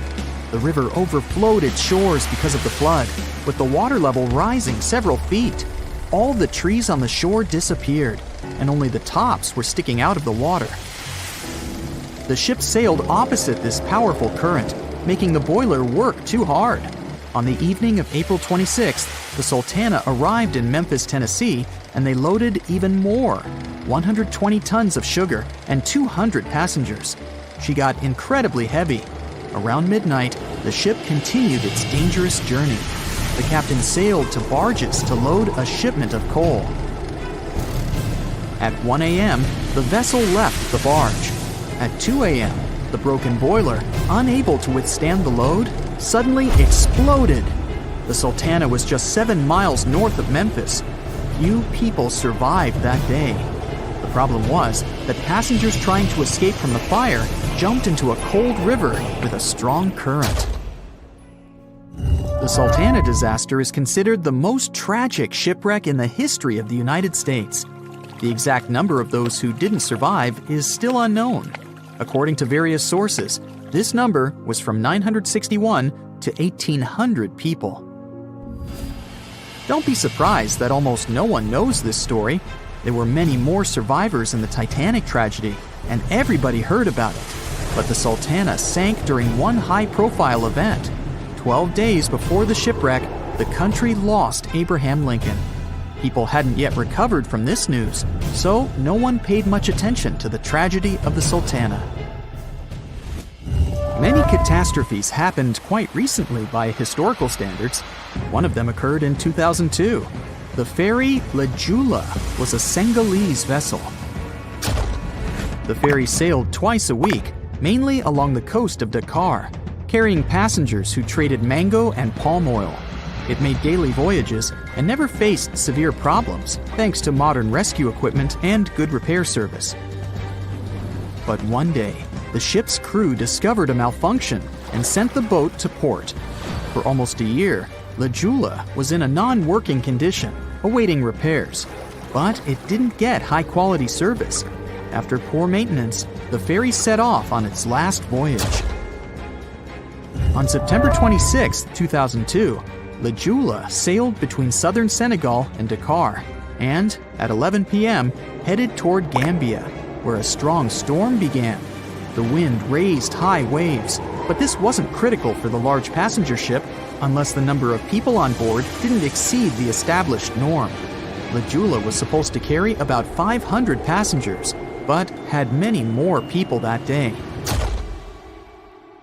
Too many passengers, poor repairs, and a strong storm caused severe problems for the ship. But the main factor in the shipwreck was that La Jula was only built for sailing in coastal waters, but that day, it sailed far from the shore. Big waves started rocking the boat, and at some point, it just turned upside down. The ship's deck went underwater, and its lower part stuck above the surface like an iceberg. All the passengers sitting in cabins fell on the ceiling and lost their orientation in space. There were no holes or damage in the ship's hull, and water flooded the lower decks for a long time. The vessel stood in a twisted position for several hours. Then, the boat began to sink when the water seeped through the deck and hold. The ocean was warm, but no one came to save the passengers. People had to wait almost 4 days to be rescued. Unfortunately, only a few managed to survive. The Philippines is a very dangerous area for ships. This place consists of several thousand islands and a vast area with shallow water. Ships can run aground and damage the hull with reefs and pitfalls. On September 20th, 1987, one of the most terrible disasters in navigation history occurred there. A Philippine passenger ferry called Dona Paz left one of the islands and sailed toward Manila. The sun was shining, the ocean was calm, and the visibility was good. But for some reason, the crew members didn't notice how the tanker Vector was approaching them. The two ships collided at low speed. The collision wasn't strong, but the problem was that the Vector had tons of oil on board. and the Dona Paz crashed into the cargo hold where that oil was stored. So it spilled all over the ocean. And then a spark slipped through. Not only did the two ships catch fire, but also filled with water. Both ships sank in a matter of seconds. Only a few dozen people survived that disaster. On September 27, 1854, the passenger ship Arctic sailed from Liverpool to New York. The fog came rolling down, and visibility got really bad. Another boat appeared out of the thick white haze, the French steamer Vesta. The ships were close enough to each other that a collision was inevitable. The French vessel was smaller, so it seemed to the Arctic's captain that Vesta had received a lot of damage. And while he was staring at the other ship, his boat got quickly filled with water. The captain gave the order to sail to the shore as fast as possible, but the ship's engines stopped working because of the flood. Then the ship's crew started to lower lifeboats with women and kids. Still, when rescuers found lifeboats with people, it turned out that only 87 out of 400 people survived, 65 crew members and 22 passengers. Surprisingly, there were only grown men among them. The ship's captain survived by clinging to the wreckage. All newspapers wrote about this story as one of the most terrible and shameful tragedies in navigation history.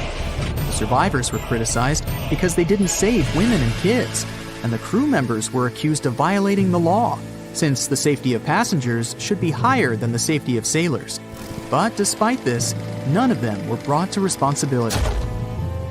Unfortunately, shipwrecks still occur to this day, but fortunately, there are fewer of them than before, thanks to modern navigation systems and radar. But no technology can guarantee there won't be a super strong storm or any other emergency that no one can foresee.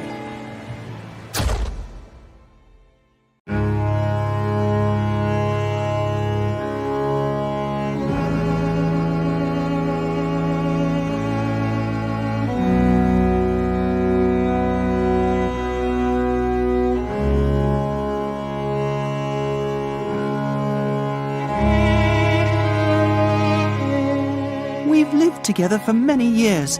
Where you go, I go. These were the words Ida Strauss said to her husband. One of the richest women on the Titanic didn't end up in a lifeboat. Ida chose to stay behind with her beloved Isidore. Moments earlier, she gave her maid a precious gift that probably saved her life. Isidore and Ida Strauss were both born in Germany and emigrated to the United States as kids. They met in New York and got married 5 years later. The couple had 7 children, but luckily, none of them were on the Titanic.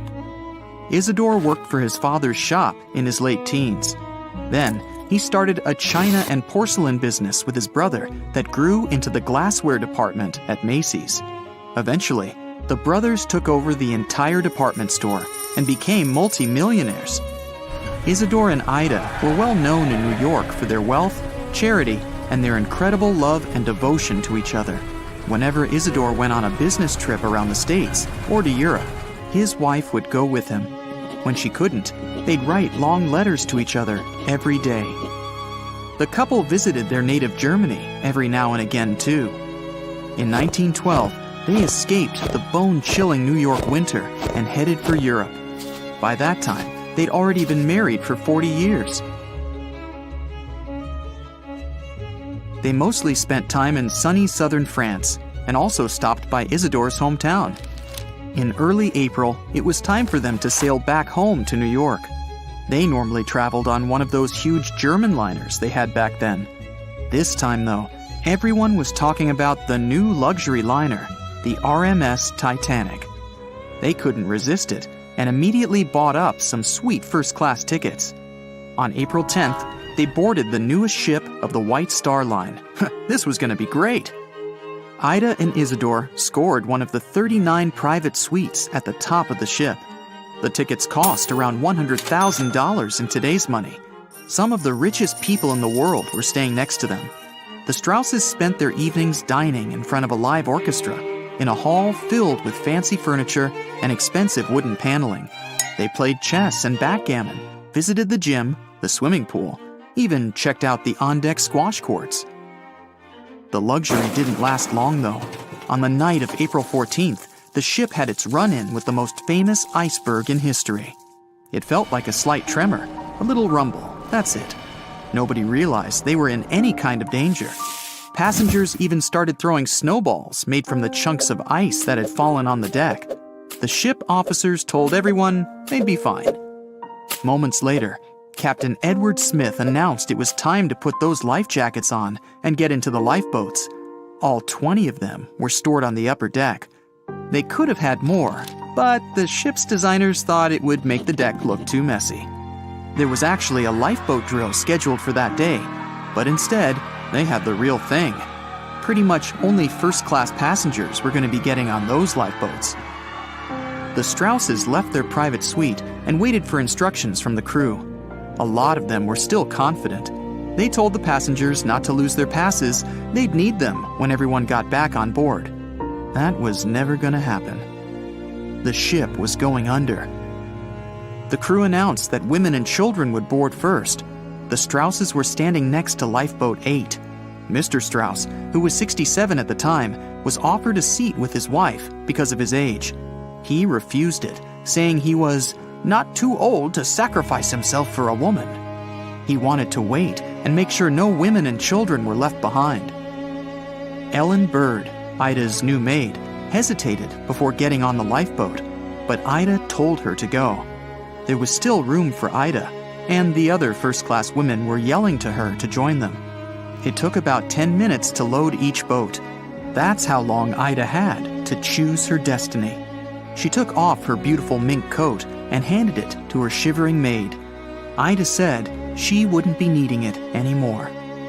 But the lifeboat wouldn't leave without her. Sailors tried to grab her and force her on the boat. Meanwhile, the Titanic's orchestra was still playing some pretty upbeat music in the background. Crazy. Ida dodged the sailors' hands and stayed on deck. Isidore was begging for her to go. She refused to leave him, no matter what. All the survivors in Lifeboat 8 remembered her final words about true love in the face of tragedy. We've lived together for many years. Where you go, I go. It took a whole hour for the first lifeboat to splash down into the icy water. The last memory of the Titanic for many passengers was Isidore and Ida standing arm in arm on deck. More than 200 first-class passengers survived. Some of them said the Strausses sat down peacefully in 2 deck chairs, holding hands, just waiting. The 25 passengers on Lifeboat 8 spent the rest of the night rowing to safety. They were chasing what they thought were the lights of a ship. It turned out the rescue boat showed up from the opposite direction. They were lucky to be found at all. Many of the passengers, including Ellen Bird, shared the story of Ida and Isidore with reporters, saying it was their most important memory from that horrible night. A month later, around 30,000 people went to their memorial service. Even the mayor of New York showed up. No one seemed surprised the couple gave up their lives for others. Ellen Bird tried to give the famous mink coat back to the Strauss family, but they asked her to keep it in memory of Ida. The only thing that was with the Strausses that night that still exists is a gold and onyx locket. Isidore had it on his pocket watch. The locket had 2 photos in it, one of their oldest son and one of their oldest daughter. The locket was sealed so tight, the photos never got wet. Some of the jewelry from the Titanic stayed intact, even after 70 years. The 1985 expedition found necklaces, rings, brooches, cufflinks, all that kind of stuff. One rusty pocket watch they found had stopped at 1:45 a.m. That was about the time the ship went under. A book collector on the Titanic made sure his mother and her maid got into a lifeboat. He wasn't so lucky. In his luggage was a rare 400-year-old book. This collector was going back to New York after a successful book hunting trip. That little book's lying on the ocean floor somewhere, along with the 7 million pieces of mail the Titanic was transporting. One letter was written by a first-class passenger to his mother the day before the Titanic went down. It was the only letter written on board that survived the icy Atlantic. It was found folded up in a notebook, inside a pocket. Another first-class passenger was a German-born chemist. He was traveling to New York to start his own perfume shop. All that was left of him was a bag full of perfume samples. As the Titanic was sinking, violinist Wallace Hartley and his orchestra kept playing to the very end. When Hartley realized he wasn't going to make it, he decided to save the most precious thing he had, his violin. He put it in a leather bag so it would float. 10 days later, they found the violin, damaged by water.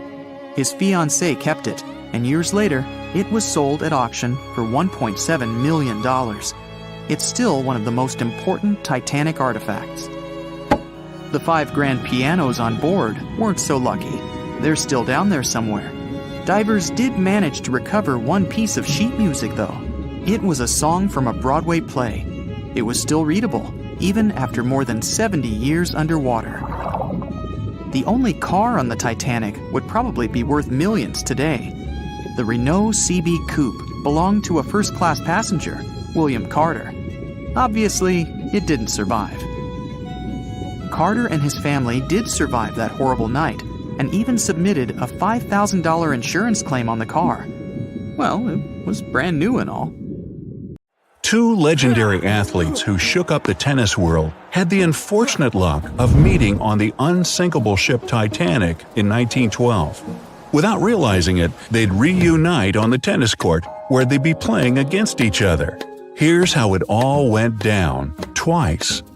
Richard Norris Williams was born in January of 1891 in Geneva.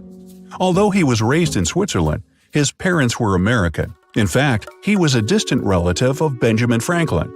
In 1912, Williams was just 21 years old and was looking forward to his transatlantic trip to the States after being accepted to study history and geology at Harvard.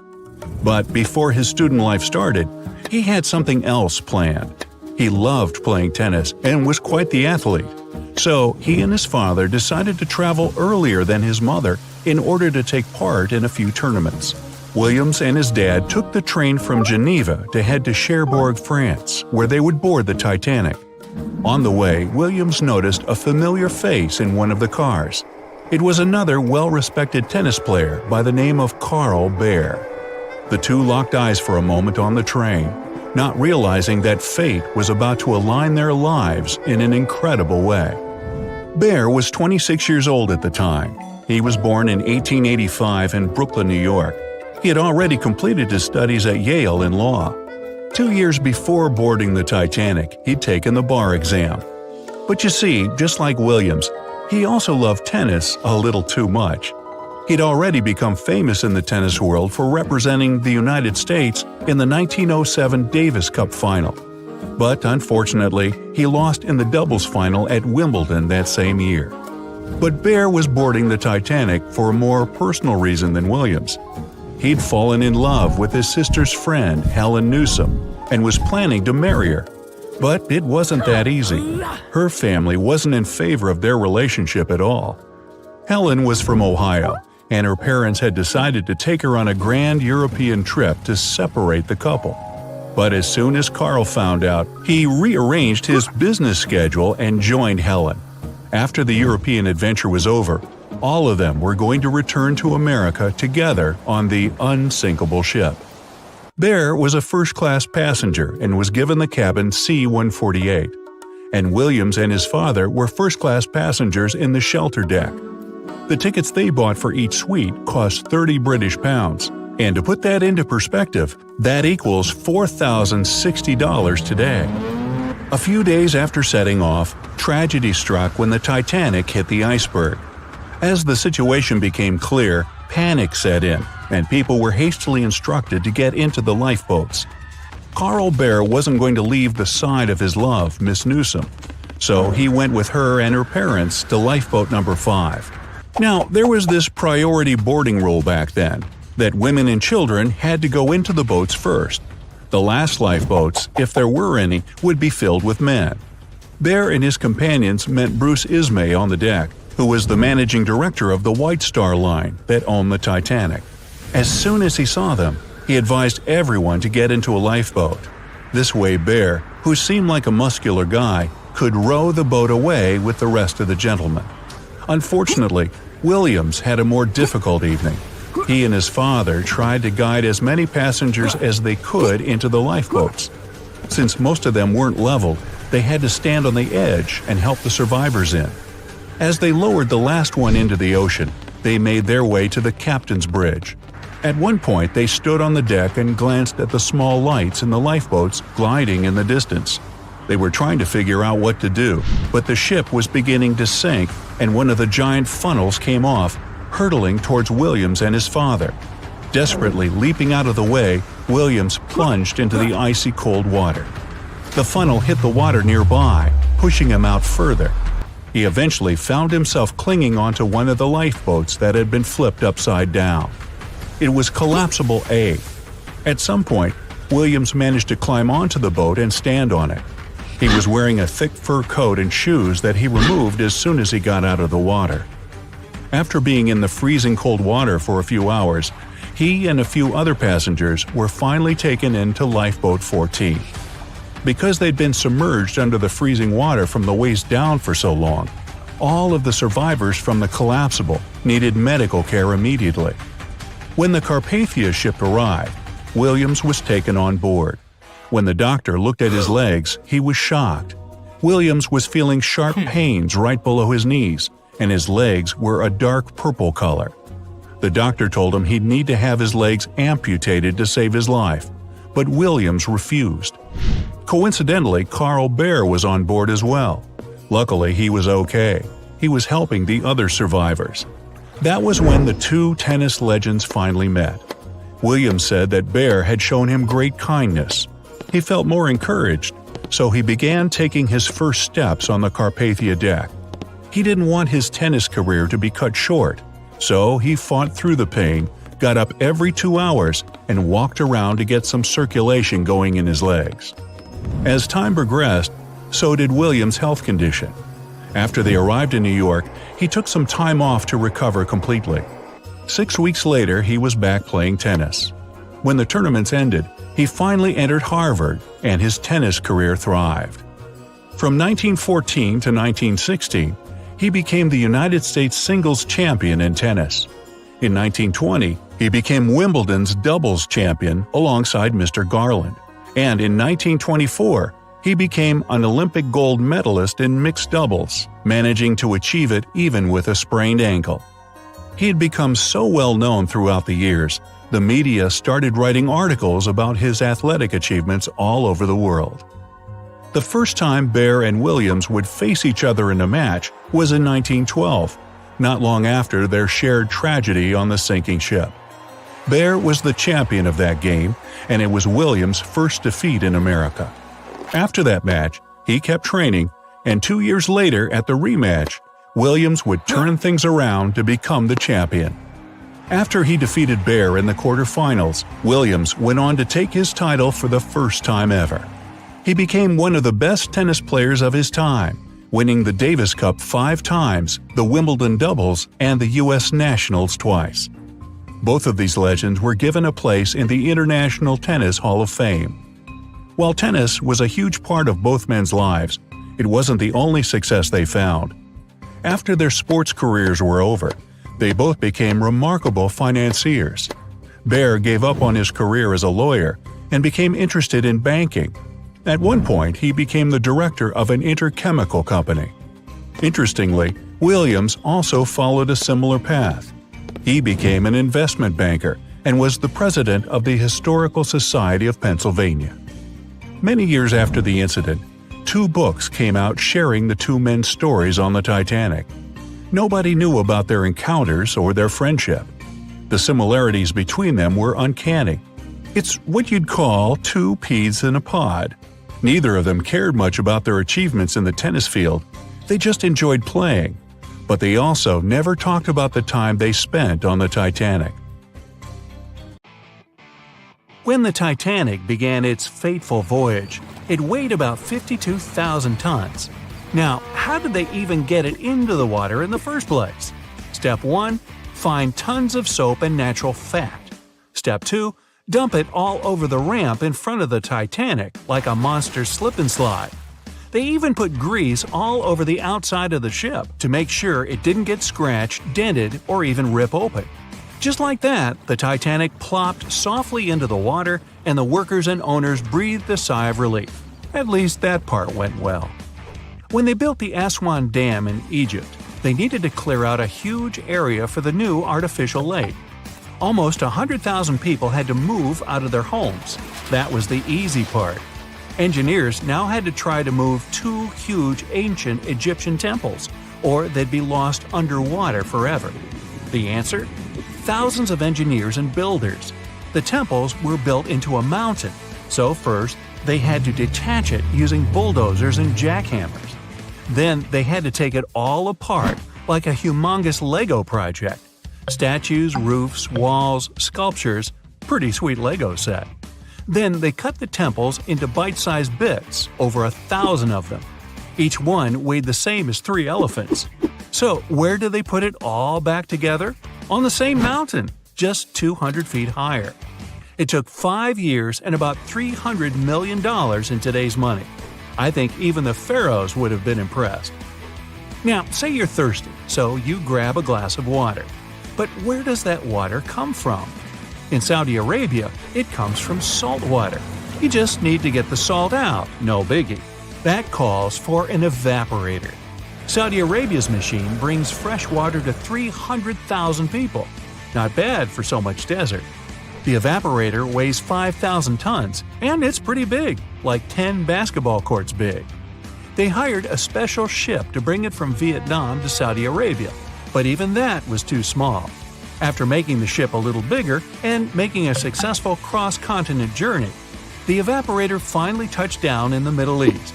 Then it was easy. Just grab 30 tractor trailers and pull. Pretty impressive, but the largest thing ever moved on Earth is way bigger. Enter the Norwegian Troll-A gas production platform. It weighs more than the Titanic and is way taller than the Empire State Building. But the engineers weren't scared, even though they had to drag the thing 120 miles from shore. They hooked up 10 powerful boats and pulled it along for a week. That thing cost $1 billion to make, so they had to be careful. The boats were actually pulling it in all directions to keep it steady, then slowly making their way out to sea. Once it got there, its 4 powerful legs were secured with concrete, about as much as you'd use to build 200,000 houses. That part of the sea can be quite rough, so they had to make sure it wouldn't move at all. Natural gas can set on fire, even in the middle of the sea. You gotta move out of town, but you're used to your house, your big kitchen, cozy fireplace. No problem. Take your home with you. About 500 years ago, an Italian architect was constructing the local city's administration building, but the local church bell tower was getting in the way. The solution? Pick up the tower and move it. The architect built a wooden frame around the tower and shifted it using ropes, blocks, and a lot of people power. Since then, a lot of buildings have been moved around, but what happened in China changed everything. In 2004, engineers shifted the Fugang building about 120 feet. It was the heaviest building ever moved, but it only took 11 days. They worked day and night to get it done so fast. 10,000 years ago, a meteorite fell on Greenland. It was the only source of iron for the local people, who started breaking pieces off to make knives, harpoons, arrowheads, and even jewelry. Talk about good luck. Over time, the locals split the meteorite, named Cape York, into a bunch of pieces. Arctic explorer Robert Peary wanted to bring the biggest piece back to the U.S. So, how do you move 30 tons of space rock without trucks or paved roads? Plus, it's 1897 and freezing cold. It took 3 years, but he did it. He ended up building a railway with a special platform to pull it to the nearest shore. It was the first and last railway in Greenland. Perry sold the meteorite for $40,000. Today, that would be about $1 million. In 2012, artist Michael Heiser erected a 340-ton boulder over the entrance to the LA County Museum of Art. It was called Levitating Mass.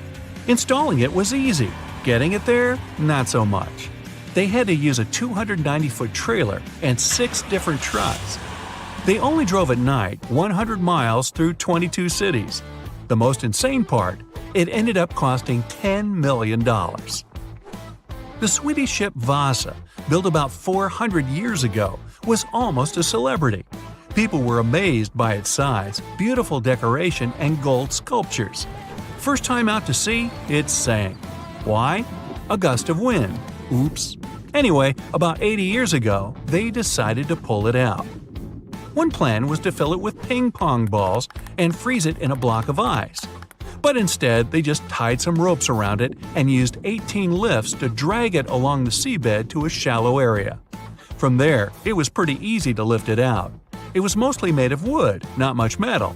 The ship survived quite well because of the cold seawater and even floated by itself. The shuttle Endeavour flew 25 missions into space, and in 2012, NASA decided it deserved a break. Its retirement home would be the California Science Center.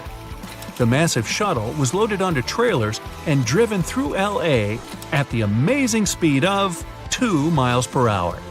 It was the first and probably last time that a spaceship would drive through a big city.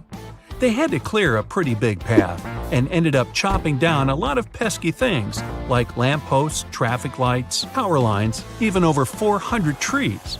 But don't worry, they raised a lot of money from the whole thing, enough to plant over 800 new trees. The Statue of Liberty wasn't built in the USA.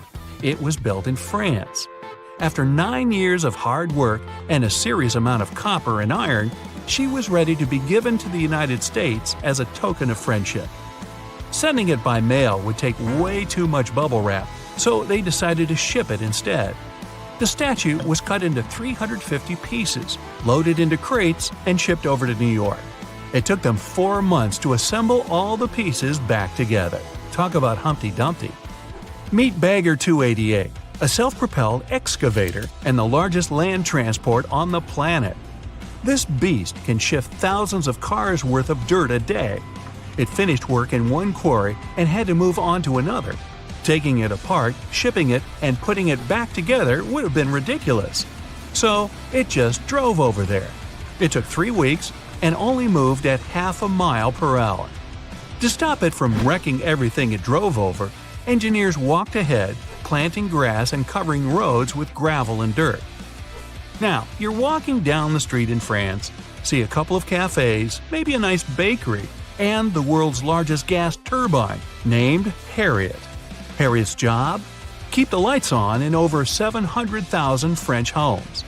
This mammoth turbine weighs as much as 2 jumbo jets and had to travel through France, Germany, Belgium, and the Netherlands. Hey, let's go Dutch! The Great Pyramid of Giza in Egypt is made up of more than 2 million huge blocks of stone. No trailers, no tractors, just some good old-fashioned muscle power. Each block weighs more than 2.5 tons. That's like 30 of me. These guys didn't even have strong metals like iron or steel. They mostly used pieces of wood and stone hammers. April 12th, in the year 2212. It's a great date for humanity, the 300th anniversary of the launch of the legendary Titanic. The best engineers of the world have collaborated for years to bring their masterpiece to the public, the Space-Tanic, and they've done it just in time. The glorious spaceship is waiting in its harbor under the limelight, photographed by thousands of people. The trip was scheduled for April 12th, just like 300 years ago. Finally, the big day has come. The passengers are going on board the most magnificent spaceship of the time. They call it Unbreachable. It has 12 decks, from the third class closer to the bottom, to the most luxurious first class on the top, with panoramic views of outer space. The ship is preparing for launch. The engines are starting, the final countdown has begun, and the Space-Tanic is off into the sky. It quickly becomes no more than a speck in the big blue and then disappears. The first day of the flight goes perfectly. The ship leaves the Earth's atmosphere in less than an hour, and passengers enjoy the wonderful view outside. the blue and green planet on the backdrop of the black void of space. The ship slows down a bit as it moves into orbit. There are too many satellites and space debris circling around the Earth. The Space Titanic has to go carefully and maneuver around the chunks of metal floating in zero-G. One of them heads straight towards the ship, but it turns on the side burners and moves out of the way just in time. The scrap floats by safely. Finally, the ship is out of the danger zone and into the big black. It turns on the back thrusters to accelerate and heads to the bright side of the moon. It's going to be the first destination of the sightseeing tour. The planet becomes gradually smaller behind, and about halfway to the natural satellite, people on board can marvel at the sight of the sun. The huge ball of burning plasma is bigger and brighter than ever in the cosmic darkness. Suddenly, the ship's captain makes an announcement. All passengers are invited to the promenade decks to watch as the solar panels are being unfolded. People go outside to goggle at the sight. The silver and black panels slowly emerge from their containment slots, and the Space Titanic finally takes its real form. As the sun's energy begins to flow into the ship, the thrust engines turn to minimum. The spaceship is now in energy collecting mode. For the trip to Mars to take just a few days, it needs to make a transit jump. In another 5 hours, another announcement rings across the board. The ship is approaching the moon, and the passengers are invited to look at the satellite from up close. The Space Titanic passes by at several thousand miles, and the moon looks huge. All the craters on the satellite, even the smallest ones, are clearly visible. The view is outstanding. The moon is left behind, and lights on the ship go dim. There's no natural change of day and night in space, so the crew monitors the time and imitates the shift. The next day promises nothing of interest, as there's going to be a long traverse between the moon and Mars. The passengers are wandering off to their cabins to sleep. The next 2 days go uneventful. On the decks, there are numerous types of entertainment for guests, from gyms and swimming pools to game rooms and dancing halls. People wander around the promenade decks, enjoying the serene views of space. Nothing bodes trouble.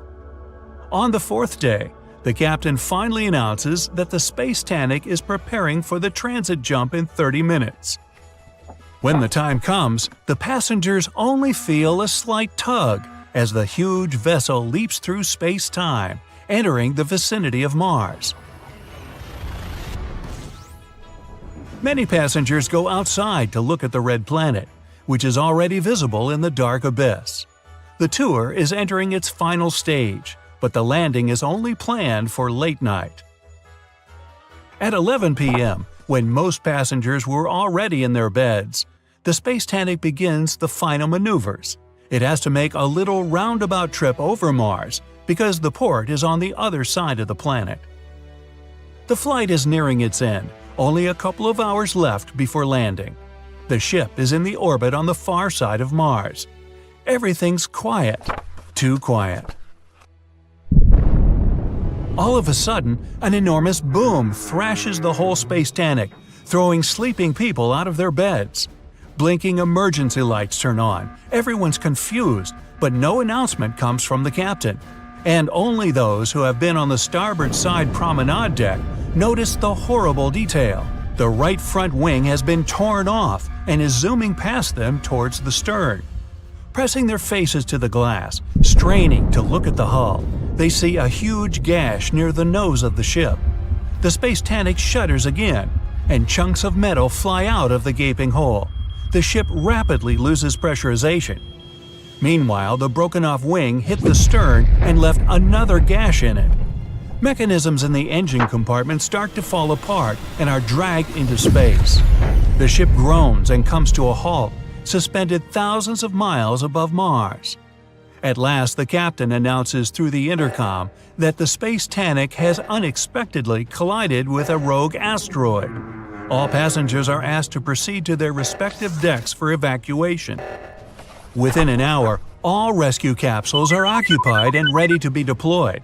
but about a third of the passengers are still on board the ship. It turns out many of the capsules were blown away at the collision. History seems to repeat itself. The captain still orders to deploy the capsules, and they whoosh out of containment tanks, leaving hundreds of people behind. Some left without their family members, not knowing what fate awaits them. The capsules float in space for a few seconds and then turn on their thrust engines, heading to the Martian surface. Another order from the captain. Everyone is to go down to their cabins and put on pressurized suits stored under their beds. As the passengers rush to comply, the Space Titanic sends distress signals to Mars and everyone in the vicinity. 100,000 miles away, a large trade ship, Leona, picks up the signal and hurries to help. The creaks and groans on board the Space Titanic become more and more frantic. People are sitting silently in their cabins. It's quiet on board, except for the sounds of the slowly disintegrating ship. And then, suddenly, a loud snap resonates throughout the Space Titanic, and the vessel cracks in two. A gigantic fracture goes from top to bottom, almost perfectly halfway across the decks. Pressurized glass covering the promenade decks shatter into millions of pieces, slowly flying away from the ship. With the decks depressurized, people and things are blown away into outer space. Thankfully, all of the passengers and crew are wearing their suits as ordered, but they only have about an hour before they run out of oxygen. People help each other by floating together and hauling stranded ones to their groups. They can barely control their floating, but somehow they still manage to bring some order to the chaos.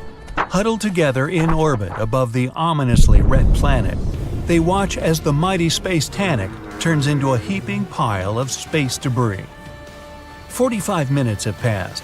The oxygen is running low, and people try to breathe as slowly and carefully as they can. There's still no help in sight, and they're preparing for the worst. But then, one of them starts waving and pointing somewhere. It's a bright spot, hardly different from the stars in far space, but it's getting closer by the second. And within 5 minutes, the relieved people see a spaceship speeding towards them. The Leonas arrive just in time to save the day. Quickly, but without hurry, Leona's crew gather everyone floating in space around the remains of the Space Titanic and haul them on board their ship. In a few hours, the Leona safely lands at Mars' main spaceport. The newspapers called it the day when the Titanic sank again. You know SOS, don't you? 3 dots, 3 dashes, and 3 more dots. It's an easy enough signal to tap out in Morse code. It means save our souls or save our ship. The crew of the legendary Titanic had been desperately trying to send this signal for 2 hours the night of April 14, 1912. There were other ships not too far from the spot where the iceberg took down the mighty Titan of the sea. But the call for help seemingly disappeared. Borealis, that cold, fateful night. Beautiful, yes. But on that day, the Northern Lights may have sealed Titanic's fate for good. You see, the aurora borealis forms thanks to geomagnetic storms. Sounds complicated, but those are basically fluctuations in the Earth's magnetic sphere. And what causes those is the sun itself. The magnetic sphere is like a protective bubble that surrounds our planet. It blocks harmful solar rays, winds, and other cosmic dangers from reaching us. Without it, life on our planet wouldn't be possible. Earth would look more like Mars. You also have it to thank for compasses pointing north. Experts know the Earth's magnetosphere affects navigational equipment, or disrupts it. Which brings us back to the Titanic. Recently, a published weather researcher named Mila Zinkova proposed a theory that solar flares, which provoked a geomagnetic storm, could have played a major role in the Titanic's untimely demise. Solar flares make themselves known on Earth all the time. Some people are especially sensitive to the magnetic storms they cause. These unlucky folks can feel weakness, fatigue, headaches, and even mood swings. On usual days, the pressure is the same on both sides. The magnetosphere blocks all the bad stuff, and we're all happy. But sometimes explosions occur on the sun. They can be massive, Earth-sized. These flares shoot out a wave of charged particles that collides with the magnetosphere at high speeds. Our protective bubble then goes on the defense. It shrinks, deforms, and pushes those particles toward the poles.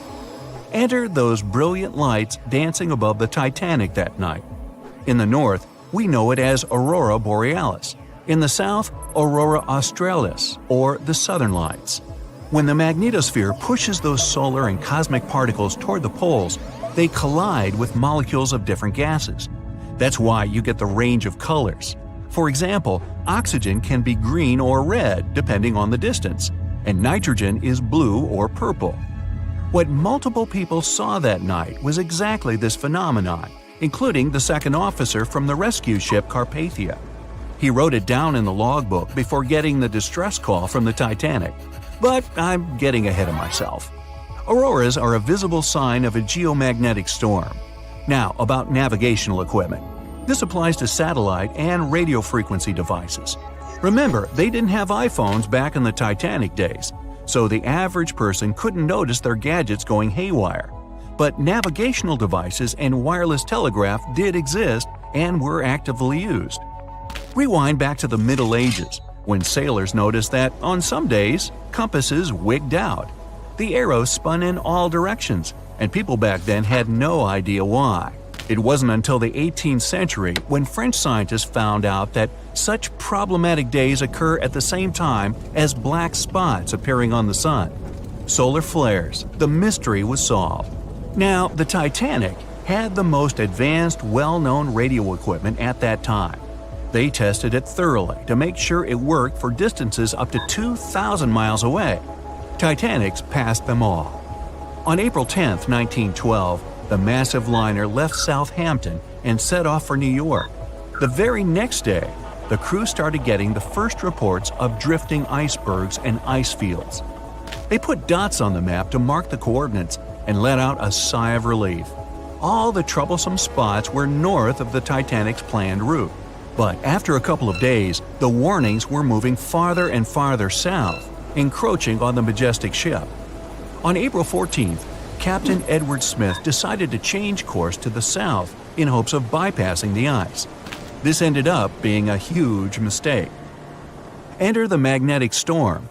If it was throwing the navigation equipment off, even by a tiny error of half a degree, the captain could have been mistakenly taking the ship right toward a cluster of icebergs. What's even worse, the radio operators ignored warnings coming from other ships. That, or they simply forgot to hand them over to the captain. As hired contractors from the radio company, they were more interested in transmitting paid telegrams from passengers on that luxurious liner. The radio transmitter kept going out of order that evening, probably because of all this private traffic. When it was finally fixed, operator Jack Phillips received another message from the SS Californian at 10:30 p.m. Their operator was trying to warn Phillips about the coordinates of drifting icebergs, but he paid them no attention. He was nervous and in a hurry. Was the magnetic storm to blame for his frayed nerves and bad mood? We can only speculate. But as you know, some people are more sensitive to these things. The weather was fine, the ocean was calm, the water was smooth as glass. Despite all the warnings, the ship continued to sail at a maximum speed of over 22 knots. An hour later, Titanic collided with the infamous iceberg. On April 15th at 12:14 a.m., in the middle of the night, Titanic's operators started to transmit the first emergency signals. The SS Californian was sailing just 20 miles from the Titanic. They could have easily come to a quick rescue. But 10 minutes before the disaster, the Californian's radio operator had gone to bed. He was the only one who understood Morse code on the ship. According to this new theory, the magnetic anomalies possibly blocked Titanic's messages to other ships. For example, the steamer SS La Providence didn't receive any signals from the sinking ship at all. Yet they were still getting transmissions from another giant, the Olympic, which was 500 miles from the Titanic. That night, the signals were acting strange. They simply got lost somewhere in space, or they were like a jumbled riddle, impossible to solve. The SS Mount Temple did get a message and rushed to Titanic's aid. But as fate would have it, the rescue ship got stuck in ice. She did arrive at Titanic's last known coordinates, but the luxury liner was nowhere to be seen. So were the coordinates accurate at all? The steamer Carpathia was about 60 miles away. At 12:30, their radio operator told the Titanic's crew they were rushing to help. The ship famous for coming to the aid, Carpathia, was going full steam ahead. But here's the odd part. At first, they headed to the wrong spot. The magnetic storm could have thrown its equipment off. Good news is the steamer did end up reaching the right place when they saw the lifeboats full of passengers. Interestingly, once she reached land, the Carpathia didn't have any problems with her equipment. The blackout happened just around the wreckage site. The following investigation blamed radio amateurs for blocking signals. We now might know otherwise. Zinkova explains that at that time, they didn't know exactly how and to what extent the sun influences the Earth. No one could have guessed that the sun could tamper with these massive ships' navigational equipment, especially one that had the best of the best at the time. There's another theory that even the moon could have played a role. Some researchers claim that in January 1912, our natural satellite was closer to the Earth than usual. It caused very strong tides and raised the sea level. Every year, icebergs break away from Greenland and stop around Newfoundland. But not that year. The increased water flow pushed them further for 3 months. And come April, they were right in the way of transatlantic ships. Unfortunately, it was a recipe for disaster when it came to the mighty Titanic.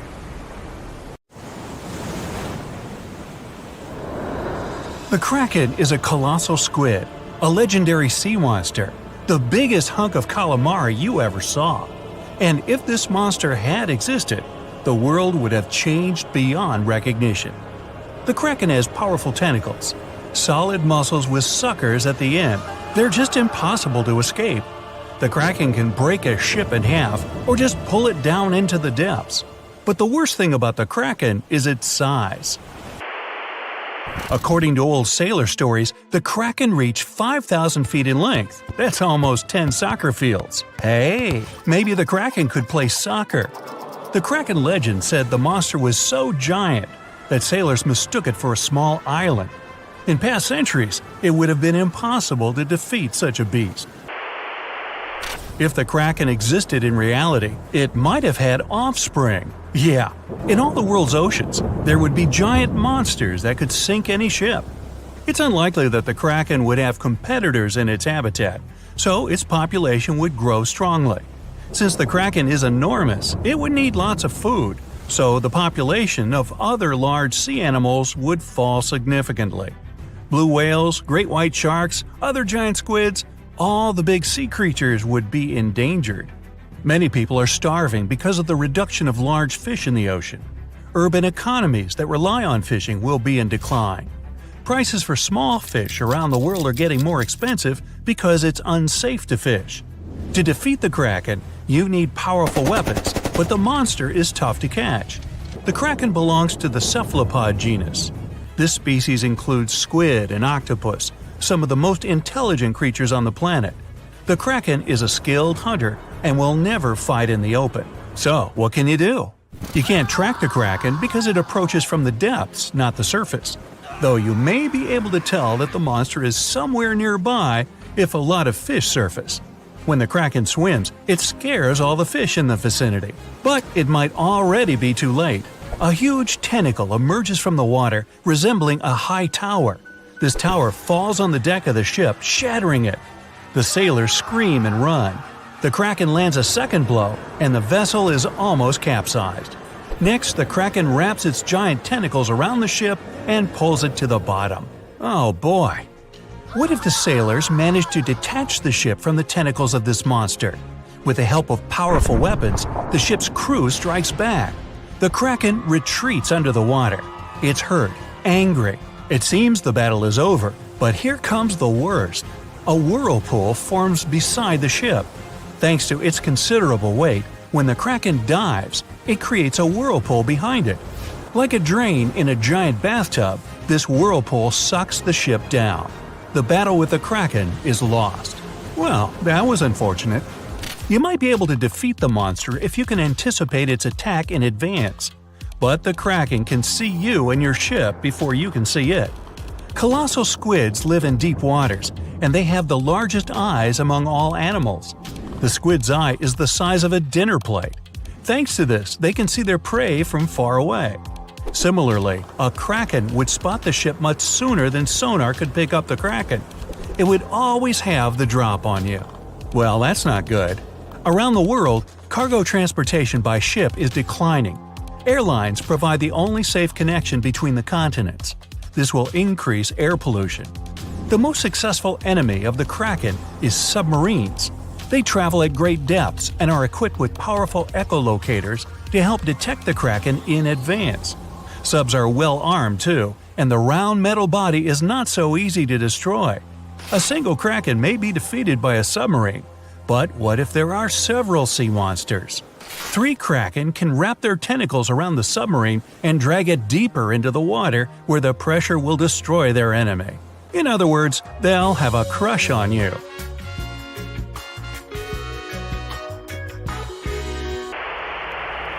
The existence of the kraken will have dramatically changed the development of many countries. What if Christopher Columbus, on his famous journey, noticed an island that he thought was the New World? He approaches it, but tentacles emerge from the island and sink Columbus's ship. The colonization of North America is delayed, maybe until airplanes are invented, and the first crewed flight wasn't until the 20th century. There would be no Hollywood. There would be no hamburgers, no famous American music playing.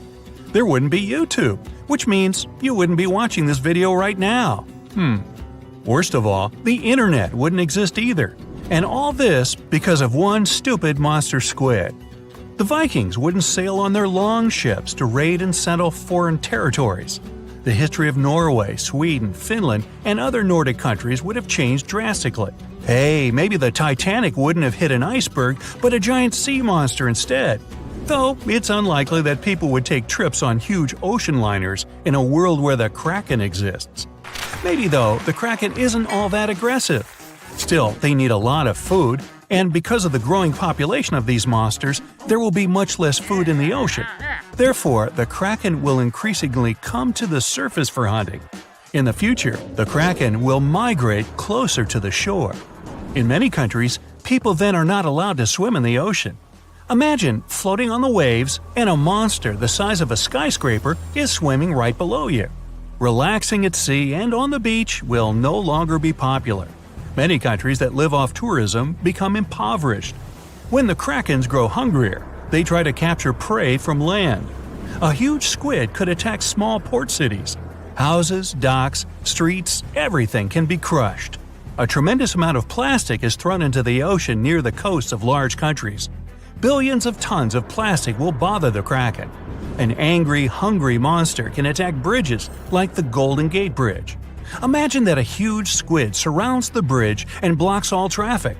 Some of these squids could break the strong cables with their power, and the entire structure would collapse into the water. Ooh! It's good that the kraken doesn't really exist to swim in our seas and oceans, at least as far as we know. But could the monster have actually existed? Legends stretch back years, but scientific evidence appeared in the middle of the 19th century. In 1857, a 3-inch diameter squid beak was discovered on the coast of Denmark. Other huge squid remains were found in the Bahamas, and then scientists were convinced that gigantic squids existed. While colossal squid has been officially discovered since then, it's been more than 100 years, and we still don't know what max size they can grow to. The fact is, colossal squids are one of the most elusive creatures on Earth. They live in the depths of the ocean where it's challenging for scientists to reach. Any dive to a greater depth requires powerful, bulky equipment. Underwater bath escapes and cameras make a lot of noise and light, which squids notice from afar. They flee before we can see them.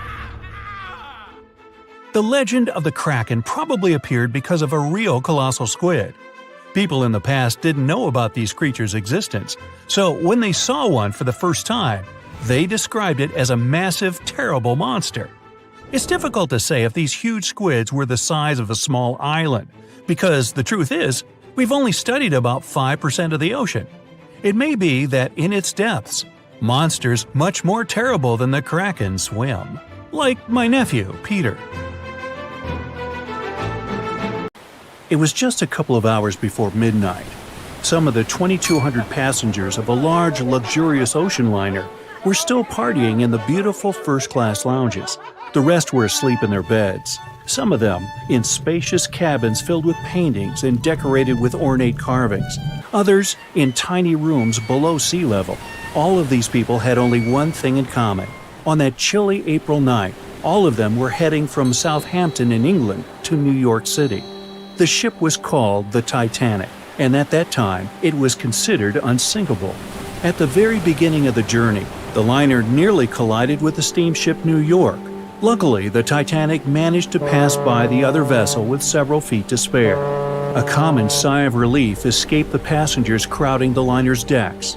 Little did they know what was awaiting them in the near future. Several days later, when the ship was already in the North Atlantic Ocean, 370 miles away from Newfoundland, the unthinkable happened. At about 11:40 p.m. on April 14th, those who were still awake were knocked over by some mysterious and powerful force. Passengers who were already in their beds got catapulted to the floor. Screams and total confusion. Months before the disaster struck, a ginormous chunk of ice had broken away from a glacier in southwest Greenland. It was made of the snow that had fallen about 100,000 years ago, when mammoths were still roaming the planet. When the iceberg just started its journey, it was a huge thing, almost 1,700 feet long. It also weighed 75 million tons.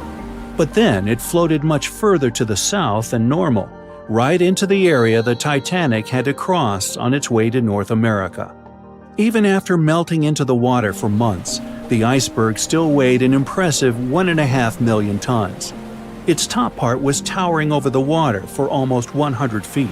Even so, it looked harmless next to the massive ocean liner, but only at first glance. What people saw was just a tiny part of a jumbo piece of ice. The largest part of any iceberg is hidden under the surface, with a mere 1/10 visible above the water. The Titanic iceberg wasn't an exception. The moment the ship collided with it, the vessel was doomed. Unable to divert its course, it crashed into the ice, rupturing at least 5 of its hull compartments. They immediately started to fill with water, which then flooded each succeeding compartment. The front of the ship started to sink. This raised the back part almost vertically into the air, and then, with a deafening roar, the liner broke in half. The rest is history. But what if what we know about the disaster is not true? What if the ship hadn't been wrecked by an iceberg? What if it had been something more treacherous and way more alive that sank the Titanic? Far, far beneath the surface, in the ocean's dim, dark depths, a shadow lurks. Imagine an enormous creature, round, flat, and full of arms, or rather, powerful tentacles. It resembles a giant squid or octopus, but much, much bigger. Its descriptions go from as long as 10 ships to 1.5 miles long. Rumor has it unlucky sailors sometimes mistake the sea monster for an island, but instead of stepping on dry land, they're dragged down into the ocean. These people meet the Kraken, a legendary creature feared by everyone who sets off on a sea voyage. Usually, the Kraken haunts the seas off the coast of Norway through Iceland and all the way to Greenland. Who knows what has brought the beast further away from home? The waters of the North Atlantic are just as chilly, and the creature feels good and curious. Once it notices the Titanic, the ship has no chances to escape its attention. It's dark. That's why those on the ocean liner don't notice the first alarm bells. The water around the ship starts to bubble. If you strain your ears, you can hear bizarre gurgling sounds. If you strain your eyes, you can see thousands of fish and jellyfish rising to the surface. They feel something's up down below. But even if someone on the Titanic noticed this hectic activity, they wouldn't have time to get out of the way of the horrifying beast. Its enormous size and super long and strong tentacles turn it into a predator you can't escape. A 9-year-old boy standing on the deck knows nothing about the sea monster. He's just watching countless small islands rising out of the sea, very, very slowly. The kid doesn't understand why, but all the blood in his body suddenly runs cold. Hundreds of tiny fish are leaping about in the pools between these sandbanks, but soon they roll off into the water over the sides of the ginormous something. Several sharp points appear above the surface. The intrigued boy thinks they look like horns. They keep growing, thicker and thicker, the higher they rise. Soon they're towering over the massive Titanic, dwarfing the ship. These horns are the Kraken's dreaded arms.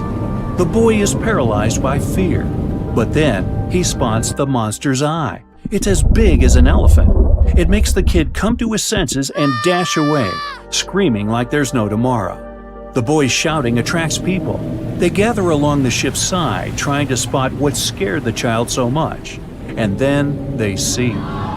First one, then more and more passengers and crew members lean over the railing to get a better look. They aren't being careless, they're just in shock.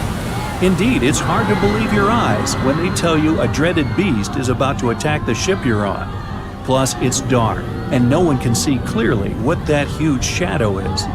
But the next several minutes prove it's not a mirage. All of a sudden, the creature rises one of its monstrous arms and stretches it toward the vessel. It might very well be longer than the liner's entire hull. Women start screaming and fainting. Men seem to be just as terrified. Those who have managed to keep their heads clear sweep up kids and run for shelter. That's when the first powerful hit shakes the vessel. The Kraken's had enough waiting. It's ready for action. Panic engulfs people on board the Titanic. Running around aimlessly and screaming, they create chaos that makes the beast even more interested. Normally, the monster just wants to be left alone. It rests deep down on the ocean floor, using its long tentacles to tether itself to the bottom and lazily hunt for food. It only rises to the surface when the weather's unusually warm, or when it gets disturbed. The Titanic is probably too massive and loud. It draws the creature out of its slumber. When the beast gets to the surface and sees a large, glistening boat, wow, the thing mesmerizes the creature. It holds out one of its tentacles to touch the unusual construction. The material is hard, and the beast wonders if the thing will break when squeezed. Without wasting much time, it wraps several arms around the ship and tries to squish it. Tiny creatures fussing around, falling overboard, and making annoying high-pitched noises start to irritate the Kraken. It's getting angry. Easing its grip, the monster circles the Titanic several times, getting ready for the next attack. This time, the strike is much stronger. It bends the metal and makes it brittle. One more movement of a deft tentacle, and the ship starts to fill with water. The Kraken retreats, as if to enjoy the results of its efforts. But then, it notices the ship trying to speed up in futile attempts to put some distance between itself and the monster. People on board the Titanic heave a sigh of relief. The beast is nowhere in sight. Little do they know that the Kraken never lets its toys get away. The ship is beginning to slow down. Its rear part is slowly lifting up, and the front is going down underwater. Passengers and crew members are falling over onto the decks. Most of them are too scared to make a sound. That's why everything's happening in almost complete eerie silence. Until the ship breaks into two parts under its own weight. The crash is so powerful that it scares away even the Kraken. Spooked, the beast dives back into the ocean, which creates a massive boiling whirlpool in that spot. The suction is dragging what's left of the Titanic to the depths of the ocean. The most tragic thing here, though, the Kraken isn't even interested in people on board the ship. This creature is content to munch on fish. It doesn't need bigger prey. It's the animal's curiosity that's now pulling the huge ship down to the bottom. Does the majestic liner have any hope? I think you know the answer. May 31st, 1911. The second Olympic-class liner is finally complete after 2 years of construction. It'll be ready for its first voyage a year later. It's the most luxurious ship in the world. They call it Titanic. You just read the groundbreaking news in the Daily Herald and decide to treat yourself to a trip on this floating gem. You head over to the White Star Line's headquarters in London to buy yourself a ticket. You get the cheapest first-class fare for £30. That would be over $4,500 today. Wednesday, April 10, 1912. The day is finally here. You must be in Southampton at 9:30 a.m. The third-class passengers board the ship first. Then the second and first classes follow an hour before the vessel sets sail. Stewards on board welcome everyone and show them to their cabins. Now it's your turn. The majestic ship in front of you is bigger than you imagined. As you board the Titanic, Captain Edward Smith himself greets you. Your trip will begin shortly. By the time the liner stops at Cherbourg in Queenstown, over 2,200 passengers and crew will be on board, embarking on their transatlantic trip. The Titanic is ready to sail, and you hear the horns from the deck as you wave goodbye to the people below. But just a few minutes later, you hear panic rising on the deck. You run up to the railings to see what's going on.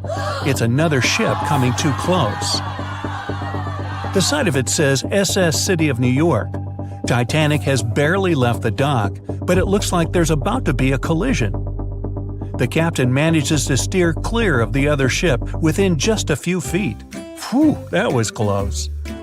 The ship is scheduled to arrive in New York a week later on April 17th, but that's only if things go according to plan.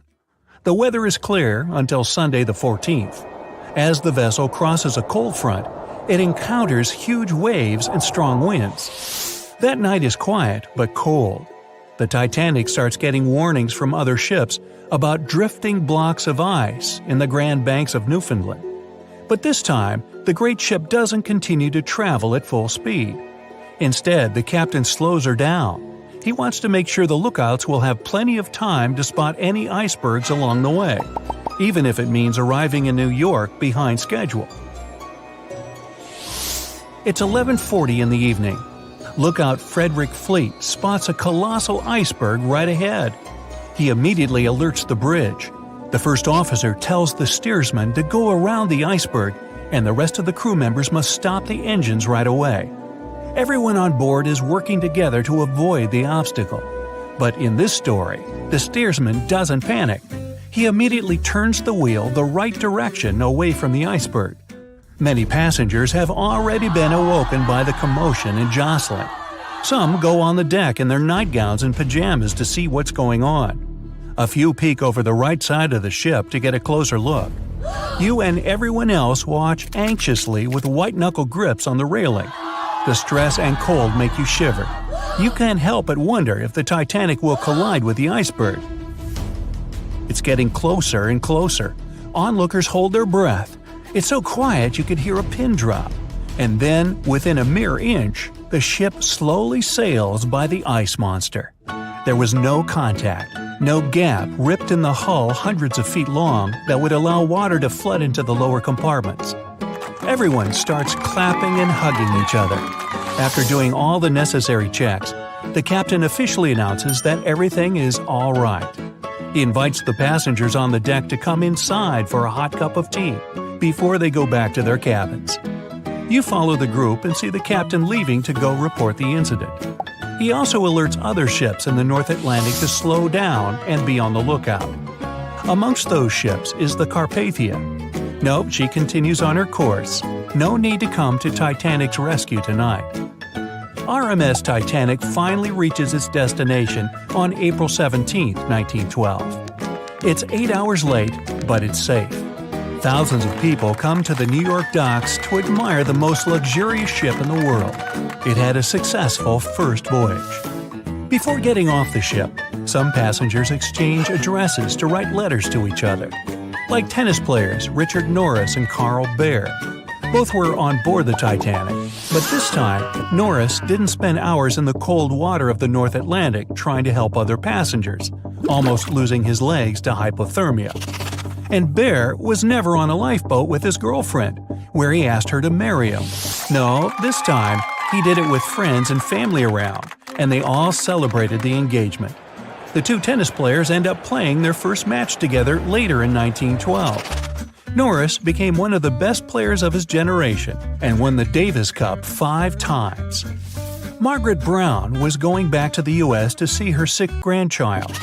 This time, she didn't have to help passengers get on lifeboats and never got on Lifeboat 6 herself. When Brown gets off the ship, she runs to her grandson's side. This time, she never met the crew or the captain of the Carpathia to give them an honorary silver cup. She kept doing philanthropic work, but she never became known as the Unsinkable Molly Brown. Violet Jessup never liked the idea of sailing in the North Atlantic because she knew how bad the weather could be. She was cautious, having just survived a crash a few months earlier. It was on the Titanic's sister ship, the Olympic. But her friends convinced her to join the legendary ship's crew. This time, she was never called on deck to help passengers and never boarded Lifeboat 16. She continued working on the Titanic until her retirement, meaning she was never taken on as a nurse of the Britannic, and in November 1915, it didn't become the third shipwreck Jessup would survive. Bandmaster Wallace Hartley went on the voyage to make new possible contacts for future work, but he kept playing to entertain passengers. This time, he never played music to a panicked crowd of people while the ship was sinking. He survives. He goes home to his fiancée, gets married, and starts a family. He continues entertaining people on the North Atlantic run. This time, his mourning fiancée never received his violin, and the historic Titanic memorabilia was never sold in 2013 for $1.7 million. Bertha Main met the love of her life, Quig Baxter, in Brussels while he was traveling with his mother and sister. Baxter wanted to take Main with him, so he secretly booked her a cabin under the name Mrs. de Villiers. This time, he never had to guide his family to a lifeboat.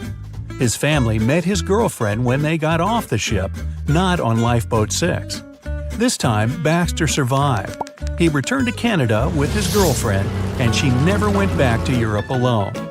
Main's nephew would never find a shoebox in her closet with memories from the Titanic. Dorothy Gibson was playing bridge that night with a couple of New York bankers. When she went back to her stateroom with her mother, she never heard that long, sickening crunch and never got on Lifeboat 7. And in May 1912, she doesn't star in a movie about surviving the Titanic because there was no crash to survive. She went on to do great things, and she eventually moved to France with her mom. In this hypothetical story, the Titanic went on to have a successful career. It was the most luxurious ship for many years to come. It did the North Atlantic run countless times, and it successfully delivered passengers and mail where they needed to go. After 25 years in service, the old liner was scrapped. Another large vessel replaced it. It had more room for lifeboats and a large enough deck for people to walk and play. The White Star Line Company would eventually merge with their competitors. But this time, because their ships didn't sink, they made enough profit to continue going strong. In 1980, the company would become a major airline. Their first trip was from Dublin to New York. The plane was nicknamed Titanic in honor of the airline's historic ship. And this time, in 1985, the only thing oceanographers find at the bottom of the North Atlantic is corals, fish, and mollusks. And a rather large blue diamond necklace. Hold on. Nah, just some broken blue glass. Never mind. Just a few days after leaving port, the ship struck an iceberg on April 14, 1912, taking down over 1,500 passengers of more than 2,200 who were on board the liner at that time. As shocking as this may sound, the Titanic took over 3 years to be built and only 3 hours to sink. And if it were today, the ship would have cost over $210 million to be made. It was last seen on the surface of the Atlantic at 2:20 a.m., and for many decades, that was the last time people saw it. It wasn't until 1985 that the whereabouts of the ship were discovered by oceanographer Robert Ballard, and some parts of the Titanic became visible once again. One of the first discoveries made by Ballard's expedition was that the ship was indeed torn in half before sinking.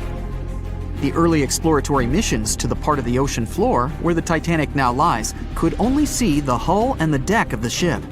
According to Ballard, the main purpose of these missions was to understand how to preserve the ruins from deteriorating.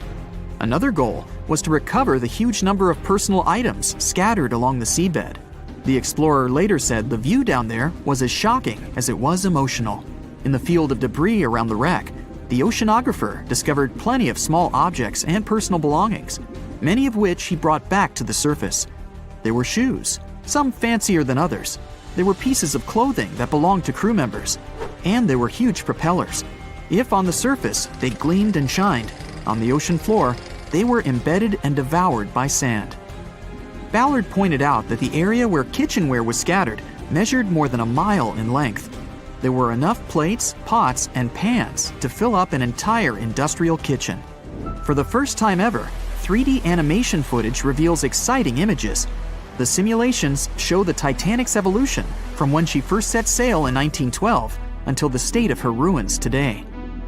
But simulations weren't enough for deep-sea explorer James Cameron, who envisioned traveling to the heart of the wreck for the first time ever in the history of the ship.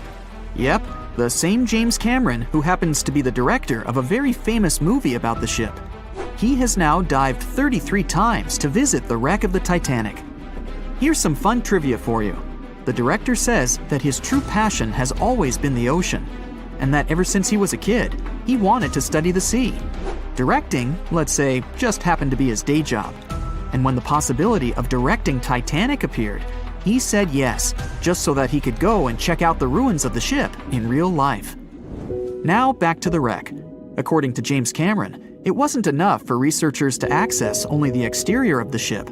They needed to go inside, analyze and photograph what was left of the pompous interiors of the world's once biggest sea liner. Cameron piloted an innovative robot vehicle equipped with cameras. It helped the man to reveal spaces in the Titanic that no one had ever seen before since the ship touched the bottom.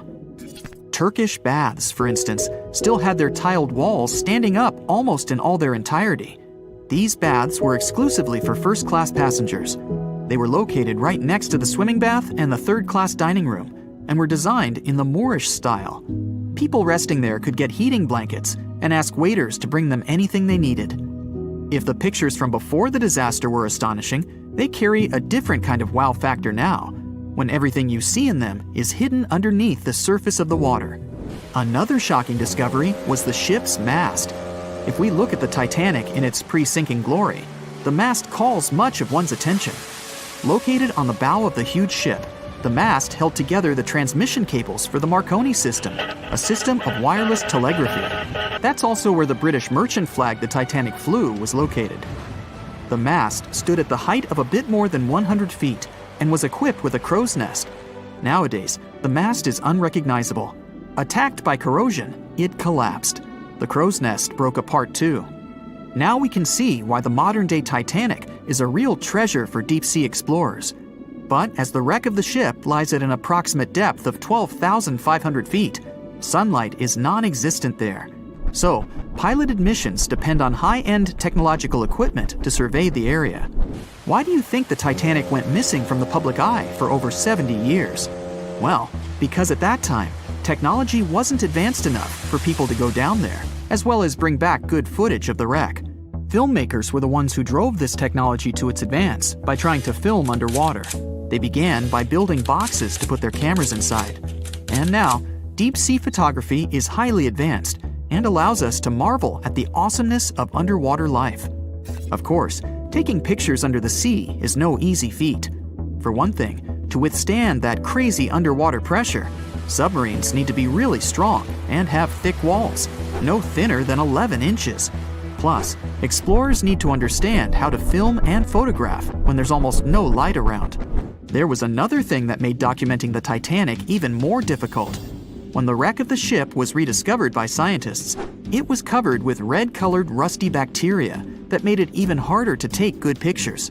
As it happens, the color red does not reflect well underwater, which is unfortunate for photographers. For this reason, human-operated vehicles that go down to tour the ruins are equipped with powerful lighting devices.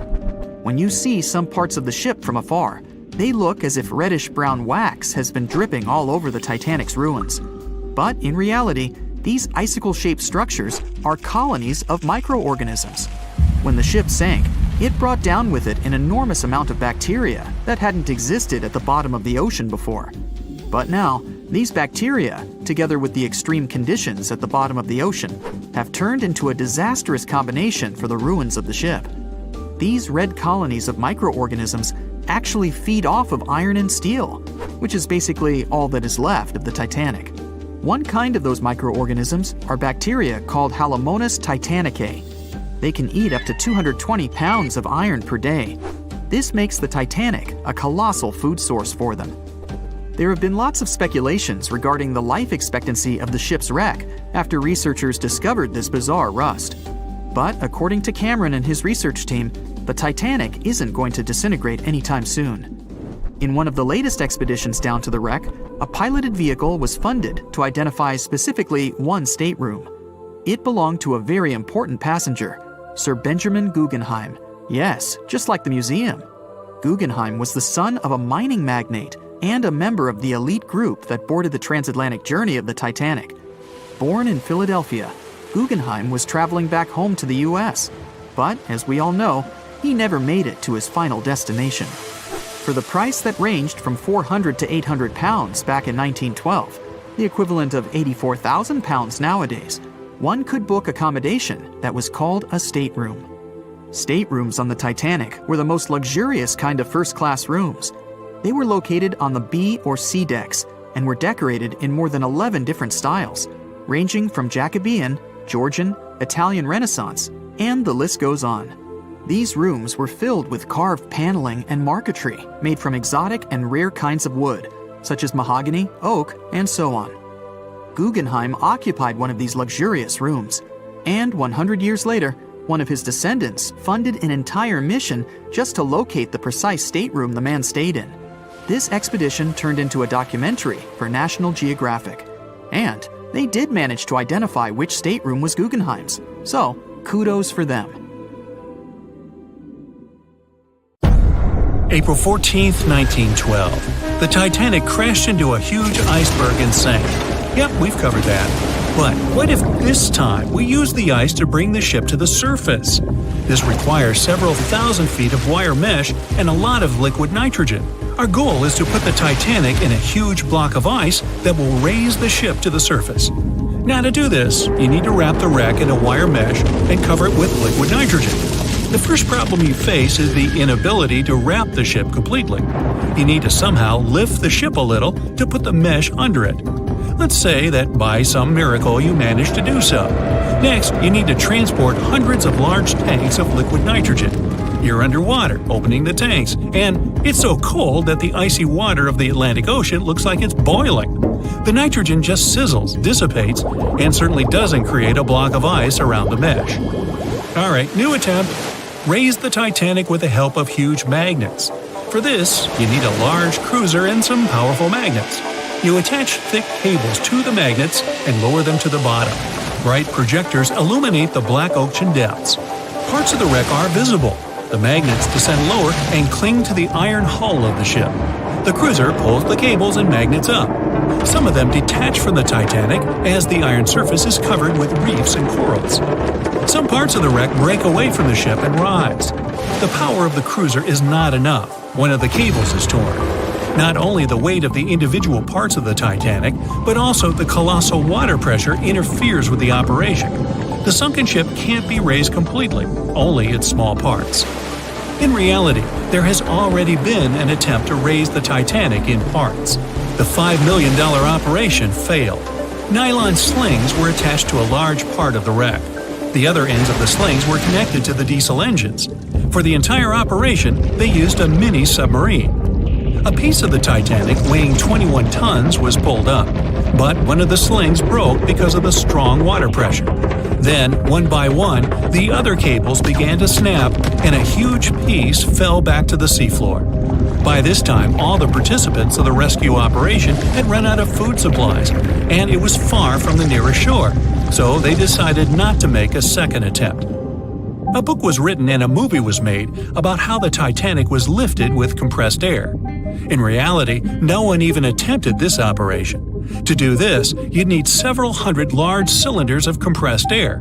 At first, you install them inside the Titanic's hull and wait for them to pull the ship to the surface. As soon as you lower the cylinders under the water, they immediately float upwards. This greatly complicates the operation. You need to fasten the cylinders with cables and pull them down to the bottom using a powerful submarine, or better yet, several of them. Because of the high pressure, the cylinders might burst. In this case, the blast wave would hit other cylinders and provoke a catastrophe. Too expensive and unsafe. The most expensive and complex plan to raise the Titanic is probably the one where scientists somehow extract hydrogen and oxygen from the ocean water. Then, these extracted elements must fill special containers. Those containers are attached to the ship, and the Titanic would rise to the surface. Even if you extract oxygen and hydrogen from millions of tons of water, the rest of the ocean water will replace it. A machine that will be capable of such filtering should cost billions of dollars. Or you can come up with a chemical element that will use a chain reaction to purify all the water. In this case, the entire world ocean will be left without vital oxygen. Someone once suggested blowing up the Titanic. You'd need to lower several boxes of dynamite to the ocean floor. The boxes must be completely sealed to prevent the dynamite from getting wet. Next, you need to run several miles of wire conducting an electrical current to them. Once all this is done, you sail to a safe distance. Now, you're going to press the button to pass the current through the wire and activate the dynamite. 3, 2, 1, stop! Why would you do this? Even if it works, the wreckage of the Titanic will be scattered in all directions on the seabed. It will be impossible to lift the Titanic from the ocean. Imagine a huge hook that can fetch the Titanic and lift it from the bottom like a fish. This hook must be huge to pick up a sunken ship. Let's say you created it. Next, you're on a huge cruiser, sailing up to the crash site and lowering the hook down like an anchor. It falls right on the Titanic but doesn't cling to it. You need special equipment to attach a bus-sized hook to the Titanic. It would include a huge submarine with mechanical arms. To build such a device and make it work under enormous pressure is already next to impossible. But let's say you finally managed to hook the Titanic. It's then you realize the cruiser doesn't have enough power to lift the ship, weighing more than 50 tons, and the hook that adds about 10 tons more. To complete your task, you'll need a few more cruisers and a few extra $1 million. Once hot wax cools, it hardens and floats on the water surface. What if we deliver it to the ocean floor and pour it inside the Titanic? This may work, given that wax is not an expensive material. So, you melt the wax, pour it into strong tanks, and pull them to the bottom with the help of a submarine.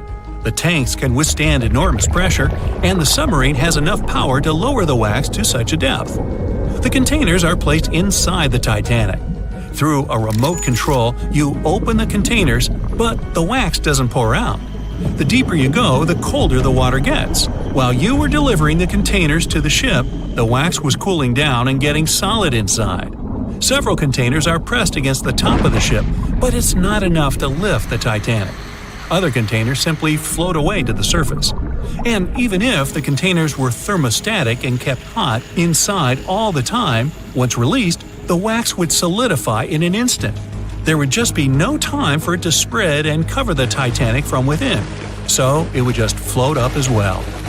Alright, you fill several large and sturdy bags with Vaseline. This substance acts just like wax in the cold. It gets solid and floats. You want to put bags all over the Titanic and just wait for the Vaseline to bring it up. You load the bags into the submarine and descend to the ocean floor. Some parts of the ship can't be reached because of the clinging corals. You decide to unload all the bags in one place, but as soon as you take Vaseline out of the submarine, the bags tear due to the strong pressure. Solid pieces of Vaseline float up, pushed by the water. Mission failed. The craziest idea is to fill the Titanic with millions of ping pong balls. Small plastic balls filled with air should push the ship to the surface. But as soon as you start to lower them to the bottom, the plastic immediately flattens and all the air from the balls pops out. You can deliver the balls inside a submarine, but once you put them inside the Titanic, the pressure will crush them again. Also, you can create balls made from strong ultralight material and fill them with air. In this case, you will need much more money. As soon as you put the balls inside the ship, some of them will immediately slip through the holes in the ship, and the remaining ones won't be enough to lift the wreck weighing more than 50 tons from the bottom. Well, to study the Titanic, you don't need to go down to the ocean floor. On the internet, you can find a detailed 3D map that shows the wreck site, as well as the ship itself on the seabed. To get a realistic picture of the Titanic, researchers used sonar technologies and underwater robots, which took more than 10,000 pictures of the sunken ship. So, what do you think? Leave it alone? Yeah, me too. A beam of electric light pierces the darkness over the calm waters of the Atlantic Ocean. The Titanic is quietly making its way through the waves, its passengers asleep, when suddenly a monstrous white shape is caught in the light beam. The fateful iceberg is about to rend the side of the legendary ship.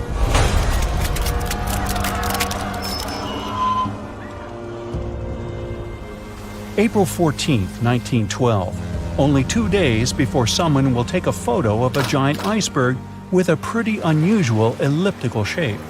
It turns out that this iceberg most likely formed out of snow that fell 100,000 years ago. Researchers used computer modeling to figure out its origin. They used data from 1912 and added some new information about winds and ocean currents. They concluded that the iceberg was probably a part of a small cluster of glaciers in southwest Greenland. These days, it's possible to calculate the routes of such icebergs in any given year in the past. So the infamous chunk of ice was on its way from Greenland to an area further south from Cornwall. If the ship had passed through that region only 2 days later, the iceberg would have moved far away from the point where they met. At first, the weight of the most well-known iceberg in the world was 75 million tons. With time, it started to slowly melt away, and when it sank the Titanic, its weight was only 1.5 million tons. By the time of the collision, it had probably been melting for months, but it was still a true monster. When the Titanic sank, the iceberg was 400 feet long, and more than 100 feet of its surface was above the water. Some people believe it was a supermoon that caused the Titanic to sink. That night, there was a rare lunar event. It hadn't happened for 1,400 years. In normal conditions, the iceberg wouldn't have traveled so far south without melting and losing the largest part of its mass. But the supermoon could have been the reason for an unusually high tide that pulled the iceberg away from the glacier way faster than usual. There's a specific type of bacteria that slowly consumes the remains of the Titanic. Salt corrosion, ocean currents, freezing temperatures, plus this rust-eating microorganism might consume the entire wreckage.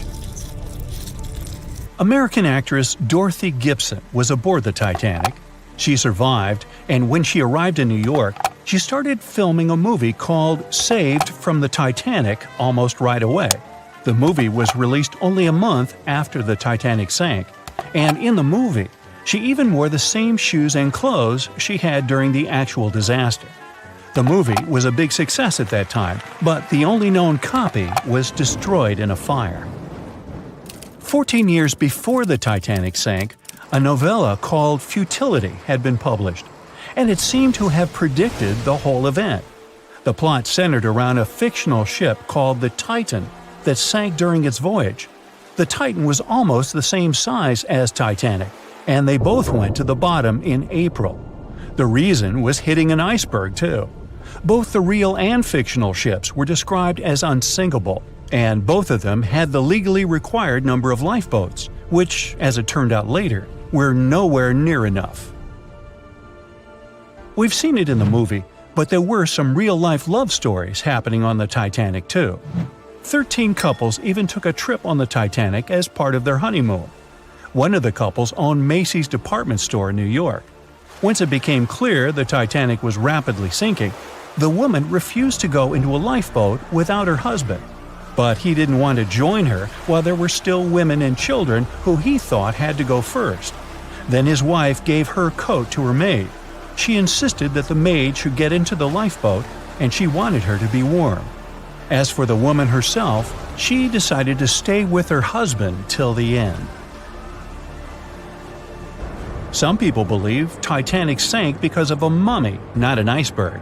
It all started around 1000 BCE with a mysterious woman who lived in Egypt, in the City of Thieves. People knew little about her, but they called her a priestess. Her mummy was put in a wooden sarcophagus and covered with a large lid with the image of her face and some mystical inscriptions. This place had been hidden until the first half of the 19th century, when a group of locals accidentally came across it. They disturbed her peace. No one knows how, but the mummy disappeared that day